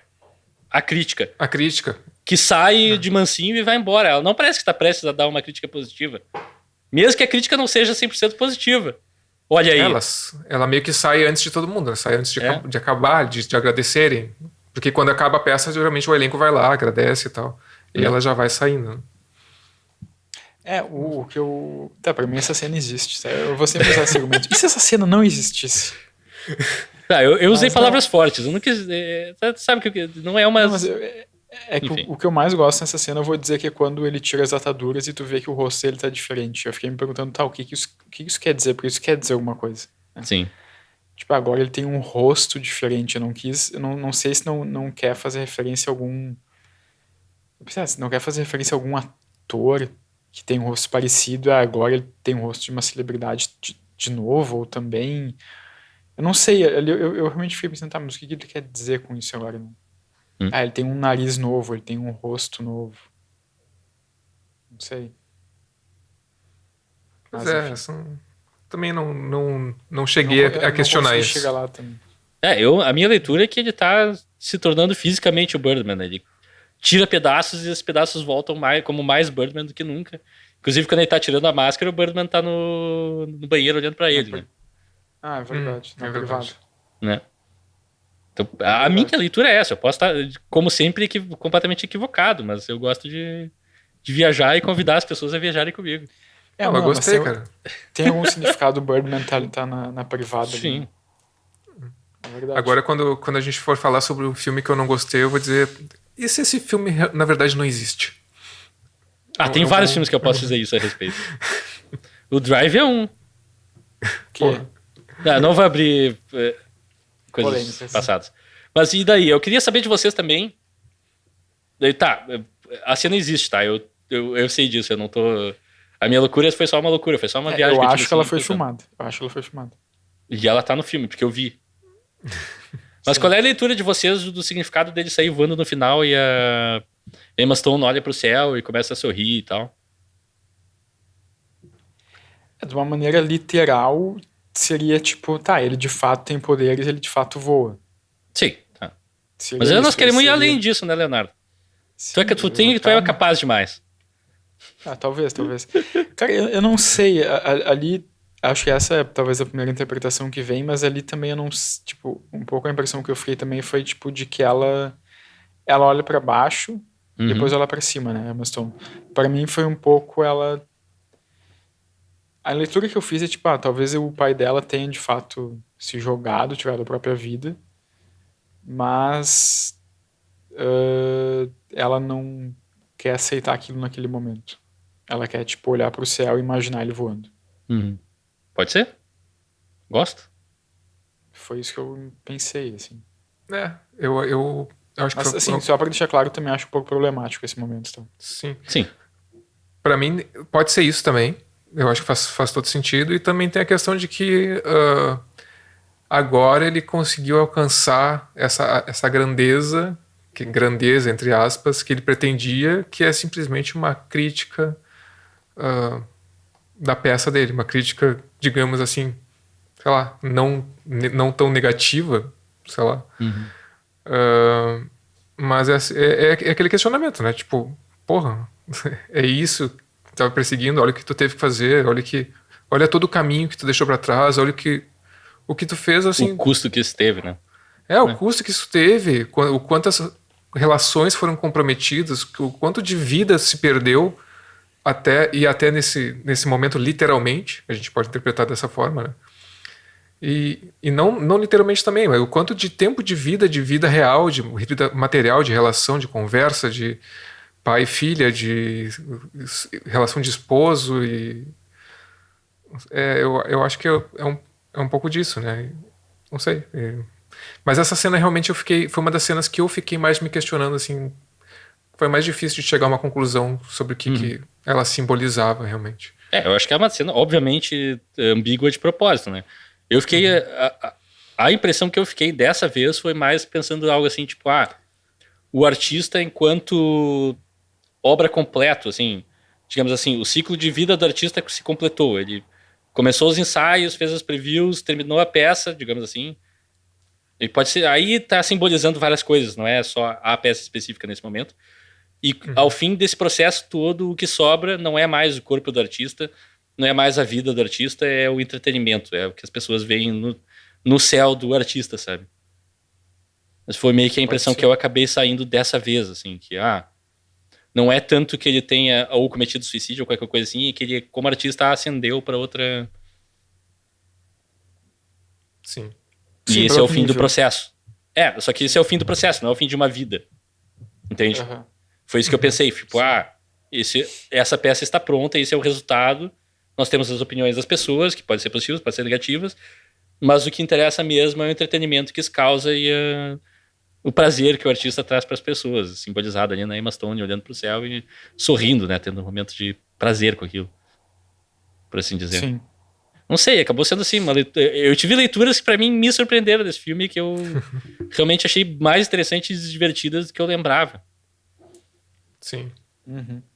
Porque eu achava que era um filme que se propunha muito a querer falar de arte elevada, por assim dizer, mas pra mim não é tanto isso. Pra mim ele é mais, arte, ele tá debatendo mais arte como um todo. Mas aí, quando ele faz críticas mais pontuais à crítica em si e a filme super-herói, inclusive no final, agora que o palco está vago, está sendo dominado pela Marvel, eu fiquei meio, cara... Parece um velho reclamando do estado das coisas, sei lá. Mas aquele final ali, ele bota o Homem-Aranha, mas ele meio que mistura tudo, né? É meio que o uma Homem-Aranha, confusão. é o Hulk, é o Capitão América, é o Homem de Ferro, O Capitão América... Não, aparece o Transformers também, né? Transformers, parece o Bumblebee. É meio que uma salada, assim esse é o estado do cinema agora. Mas esse é no meio de outras coisas, né? Não são só heróis, tem uma banda que aparece ali também. Sim, mas aparece também, né? Não, assim, a minha leitura é um pouco mais, acho que alinhada com a do Rafael, que parece um pouco que o filme tá dizendo, eu não digo que o filme tá dizendo, isso é arte, isso não é. Não é isso, mas a minha impressão é que o filme diz assim, isto aqui é mais arte do que aquilo ali. E, sei lá, pegando...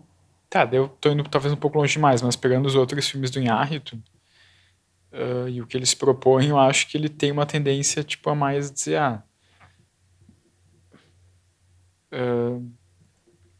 Acho que é o tipo de cara que diria que os filmes da Marvel são um parque de diversão. Entende? Acho que é mais... O Scorsese fala isso também, e o Scorsese tá nesse filme, ponto. Acabei minha teoria da conspiração. Não, tô brincando. Isso não tem nada a ver. Sabe? Enfim. É que eu acho que o que me frustra é que eles não estão...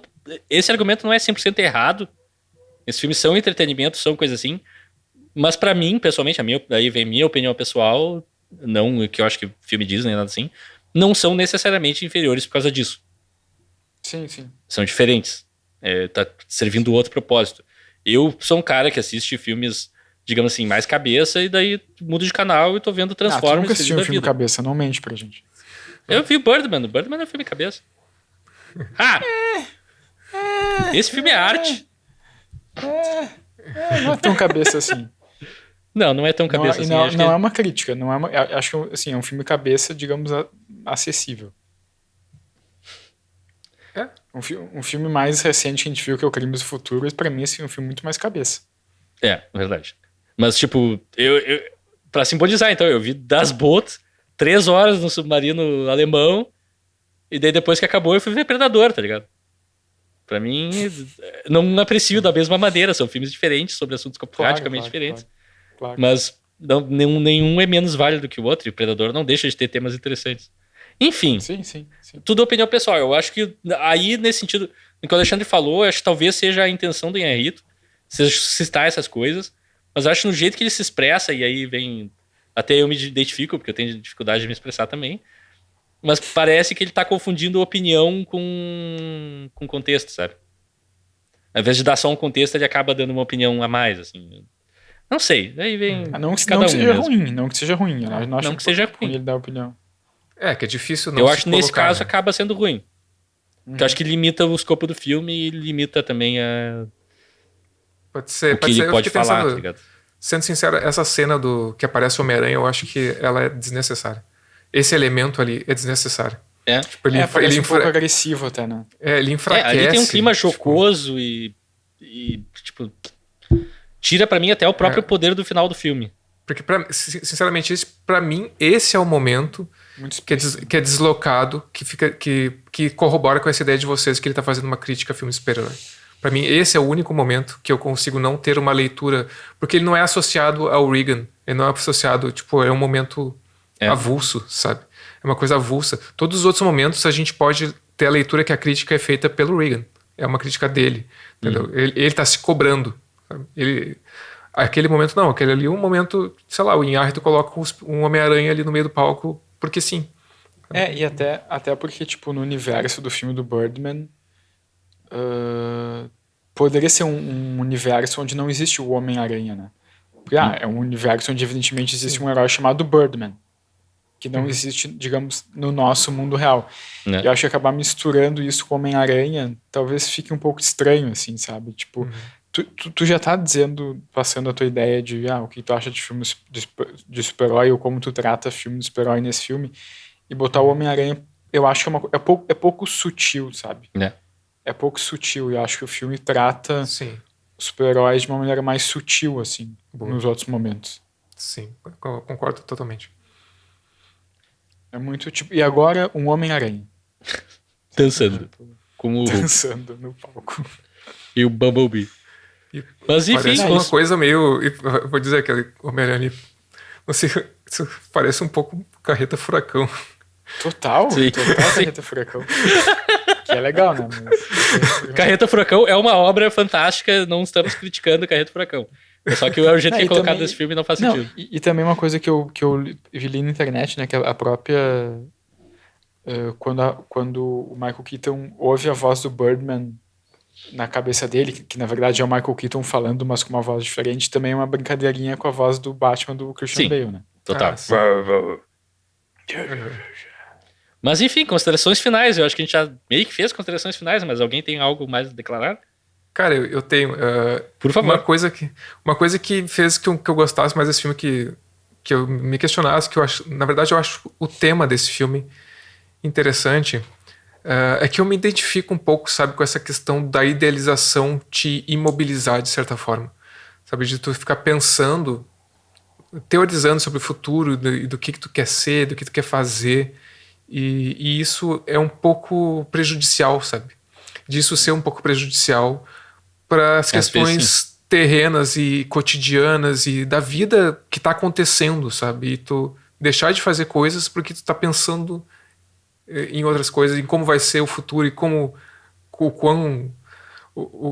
eu posso ser relevante, sabe? E aí, como o Leonardo falou, tu esquece de trilhar o caminho para chegar até lá, talvez. Exatamente, por isso empresas que estejam ouvindo, parem de me mandar boletos para mim ter que pagar todo mês, me preocupar com isso, porque eu preciso seguir minha vida, tá?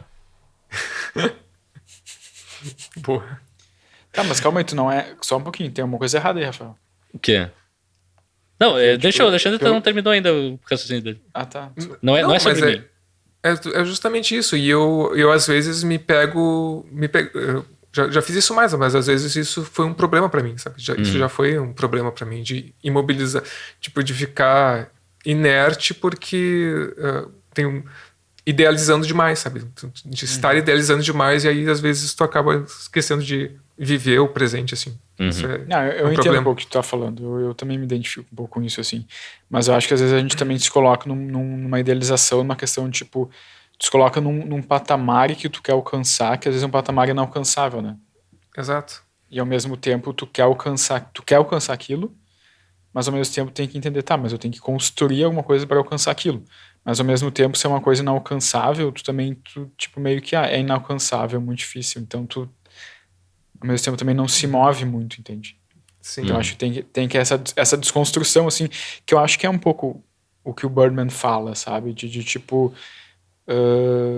E eu acho que isso foi uma leitura muito correta que o Alexandre fez no começo, assim. Todas as outras eu achei erradas, mas... Não, tô brincando. Mas não, que é muito isso, sabe? Tipo, é muito tipo, cara... O filme já começa com o Regan sendo uma personagem bem sucedida, sabe? Ele foi o Birdman. A vida dele tá resolvida. O Michael Keaton foi o Batman, sabe? Ele não precisa provar mais nada para os outros, mas talvez ele tenha que provar uma coisa para ele mesmo. Talvez isso não esteja tão bem assentado, tão bem resolvido para ele mesmo. E não tá, entende? Mas é muito tipo, não. Porque o Regan tem essa visão, né? Da maneira que eu vejo. Eu só vou ser relevante se eu for um artista. Se eu adaptar um livro do Raymond Carver pro teatro, para um público de pessoas ricas de Nova York. Sendo que ele mesmo pensa que é uma adaptação infantil e pueril do texto. Sabe? Que é tipo a insegurança dele falando. É uma das coisas mais legais. Não é relevante ter sido um personagem famoso de 3 blockbusters, entendeu? Tanto que ele sai na rua e as pessoas reconhecem ele. Sim. Enfim.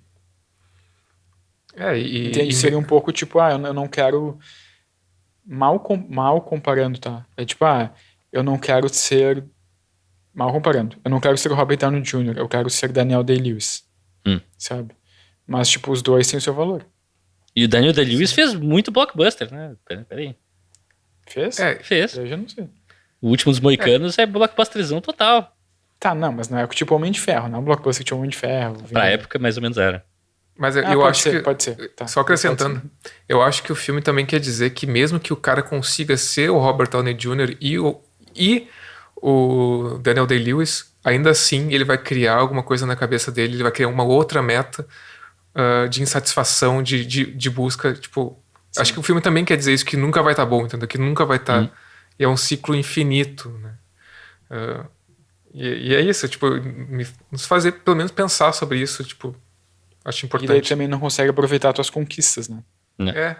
Ele nunca para cheirar as flores, como diz o ditado. E para o ciclo pode ser infinito, mas o Eu Quero Ver o Filme não é. Então, assim, chegamos ao fim da nossa discussão de Birdman. Ou... desculpa, eu esqueci isso. Birdman ou... A Inesperada Virtude da Ignorância. Isso. Que, aliás, é o título da crítica que a crítica faz no final do filme. Aliás, só um parênteses, o próximo filme do Inhárritu, que se chama Bardo, que também é com B, o Inhárritu a princípio tem alguma coisa com a letra B, também é Bardo, e daí tem um subtítulo também, Bardo... Não, também tem um subtítulo. Por favor, me diz que ele tá revisitando o que é ser artista, porque eu... Sim, é exatamente quero entrar demais nesse assunto. Isso, é um jornalista e documentarista que tá revisitando a vida dele, uma coisa assim. Sim, massa. Só quero dizer que quando o Leonardo falou o próximo filme, meu coração parou. Enfim. Vamos agora ao bloco rapidinho de filmes que a gente recomendaria pra quem gostou de Birdman. Eu me candidato pra começar hoje. Eu queria recomendar o filme Drive My Car. Boa. Que é um filme que é basicamente uma versão de... É um pouco diferente, mas tem muitos dos mesmos assuntos do Birdman, surpreendentemente. E acho que é colocado de uma maneira até mais interessante, assim. Que também é um cara que tem um passado como ator, que tá meio que com um futuro meio incerto, por motivos diferentes, não vou entrar nos spoilers. Mas que tá tentando... Ele é contratado para dirigir uma peça. E a carne do filme, digamos assim, é ele montando essa peça com atores e tal, e tendo aquele momento. Também tem um ator problema no set dele, tem coisas, muitos elementos incomuns, interessantes, mas não incomuns assim, isso é igual nesse filme, não. Eu acho que eles dialogam entre si e é massa, assim, vale a pena ver e contrastar, inclusive. Então fica, a dica tá no Mubi, no serviço de streaming que todo mundo assiste, Drive My Car. É 3 horas, é pesadinho, mas vale a pena. Assim, divide em 2 vezes, mas assiste. Excelente. Baita filme. Fazem 2 vezes, hein? Parcela em 2 vezes. Parcela que dá tudo certo. Cara, hoje eu fui pelo formato, tá? Um filme que foi comentado durante o episódio que eu acho muito legal o pessoal ver também é o Amores Brutos. Eu acho que é o primeiro longa do Inharrito, né? Uhum. Acho que é o primeiro longa dele. E acho que é o primeiro longa, sim. É um multiplot, né? Bem diferente do Birdman, nada a ver, mas vale a pena. Mas o filme que eu ia recomendar, na verdade, é pelo formato. Eu vou recomendar o Festim Diabólico, The Rope, do Alfred Hitchcock, que eu acho que é um dos primeiros planos sequências, assim, que ficou consagrado, sabe? Que ficou famoso na história do cinema. Assim, longa-metragem, eu acho que é o primeiro montado com plano de sequência. Sim, que também tem os seus cortes escondidos ali, um corte num casaco e tal. Até coisa. Porque ele foi... Aí, curiosidade, ele foi filmado com película e um rolo de filme era no máximo 15 minutos na época. Então, e o filme tem 1 hora e pouco, então tem vários cortes escondidos. Mas é muito legal de ver como ele escondeu os cortes, inclusive. Exato, é muito interessante naquela época também, né? E o tema não tem nada a ver, né? É um filme de suspense sobre assassinato e tal, que os caras escondem um corpo no meio de uma sala, numa festa. O roteiro é incrível, a criação de tensão que tu sabe que a coisa tá lá o filme inteiro. É um baita filme. Exato. Você acredita? Eu só vi esse filme uma vez, eu sempre quis rever e nunca vi. Vale a pena, cara. Vale muito a pena. Mas é legal que, tipo, que essa técnica do corte escondido, de às vezes a câmera ir pra uma coisa mais pra um fundo preto e daí sair e ter esse corte escondido, isso é uma coisa que no próprio Birdman acontece, né? Sim. Quando alguém sai quando alguém entra em algum lugar, vai pra uma tela, tipo, pra uma parte preta do cenário, daí volta, daí ali tem um corte escondido, né? Sim. Tem um que é na porta do café, uma na porta do bar ali, que tipo, que a câmera vai pra porta e depois volta. Sim. A minha recomendação é bem chumbrega, não pensei muito nisso. Eu recomendaria o outro filme do Inharito, que é O Regresso, que é o filme do Inharito que eu mais gosto. Assim. Eu nunca vi O Regresso. Tu tem que ver esse filme. Leonardo DiCaprio versus um urso, não sei, ficou meio pra versus baixo. Um urso versus Tom Hardy. O Venom tá nesse filme? Sim, claro. Tá, agora ele subiu alguns degraus, né? Cara, esse filme é muito bom. Eu me lembro que eu fui ver. Eu tava vendo o próximo filme do Inharito, que saco. Eu gostei muito. E agora, o momento que todos esperávamos. Leonardo tentou comprar tempo aqui, o máximo que deu. Mas a gente chegou no momento. Leonardo, revela pra gente qual vai ser o próximo episódio de Eu Quero Ver o Filme. Começando pelo raciocínio. Pelo raciocínio? Sim, como tu chegou nesse filme. Como é que tu chegou? Então, meu próximo filme é O Regresso. Não, tô brincando. Não é não. Então, como o nosso episódio anterior foi Super Bad, que o Alexandre fez uma conexão do elenco, ou seja... Ele tá falando do filme, tá? Não que a qualidade do episódio é muito bom. A qualidade do episódio, do filme não sei. Brincadeiras à parte. Como a Emma Stone tá no Super Bad e tá no Birdman, essa foi a conexão do Alexandre. Eu tentei fazer uma conexão diferente, mas não consegui, então também fiz uma conexão de elenco. Mas não consegui, é genial. Mas não consegui. A minha conexão para o próximo filme que a gente vai assistir. Olha, que esse filme tem também um elenco variado e tem várias possibilidades. Sim. Qual é o integrante ou a integrante do elenco de Birdman que eu escolhi para o nosso próximo filme? Não, meu Watson. Tentem adivinhar. Não, Alexandre. Uma chance para cada um. Pá, Edward Norton. Não. A minha conexão Zach Galifianakis. Rafael, era uma chance pra cada um. Droga.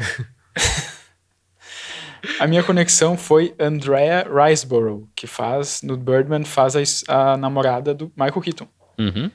Que eu vou dizer que eu sempre gostei. Eu não vi ela em muitas coisas, mas nas coisas que eu vi eu gostei bastante dela. Ela tá no Mandy com o Nicolas Cage. Sim, eu adoro esse filme. E esse não é a minha sugestão. A minha sugestão é um filme com a Andrea Riseborough, que é o reboot de O Grito. Não, mentira, também não é esse, mas poderia ser, seria genial. Leonardo tá me dando um ataque cardíaco atrás do outro. Eu queria pensar, eu sabia que o Rafael ia Aquele filme é horroroso. Enfim. Mas seria genial se a gente falasse esse filme, mas não vai ser esse filme. Ser. O filme que eu escolhi é um filme de 2020 chamado Possessor, que é do Cronenberg. Não do David Cronenberg, mas do Brandon Cronenberg. É um filme que eu não vi. Eu também não vi. Eu também não. Não, mas eu gosto disso, gostei da energia. Então eu convido vocês a embarcarem comigo nessa aventura desconhecida. Estaremos lá. Com Cronenberg não tem erro, pode ser pai, pode ser filho, pode ser neto. Tamo dentro. É isso aí. Possessor. Tem no streaming azul, eu acho. No roxo. E até daqui... Possessor é o próximo filme. Possessor, tem nome em português ou a gente vai ter que... Acho que é Possessor. Possessor? Tô curioso, nunca vi esse filme, não sei sobre o que é e estamos felizes. Vocês podem seguir nas mídias sociais, no Twitter, em @queroverpodcast, no Instagram, em eu quero ver o filme, @eu quero ver o filme. Você pode nos mandar um e-mail com críticas, sugestões, curiosidades, xingamentos, nos adorando, mandando flores virtuais. E eu quero ver o filme, @gmail.com, aceitamos Pix também. youtube.com/eu quero ver o filme, você pode ver os nossos lindos rostos lá. Rostos? Restos? Restos. Nos sigam. Pode ver nossos restos. Deem likes, comentem, cliquem em todos os botões, indiquem para amigos e inimigos, principalmente para inimigos, provavelmente. Gritem em eventos públicos. Eu quero ver o filme! Coloquem banners pela cidade.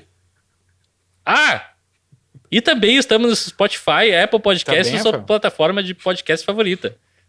Não tá natural minha leitura, assim? Sim. Eu achei que eu tava atuando. Se a gente não... Se tu procurar no aplicativo lá e não achar a gente, manda uma mensagem pra mim que eu dou um jeito de corrigir isso. Eu fui seu apresentador, Rafael Coelho. Você pode me seguir no Twitter em @Rafael_Coelho. Meus colaboradores e co-conspiradores... Né, Rafael? Twitter um monte. Todos os dias. Meus colaboradores e co-conspiradores do Leonardo Wittmann. No Twitter é Leo Wittmann. Wittmann é W-I-2-T, M-A-2-Ns. E Alexandre Rossi. @AL_Rossi. E até daqui a 2 semanas, vamos voar, galera. Yay.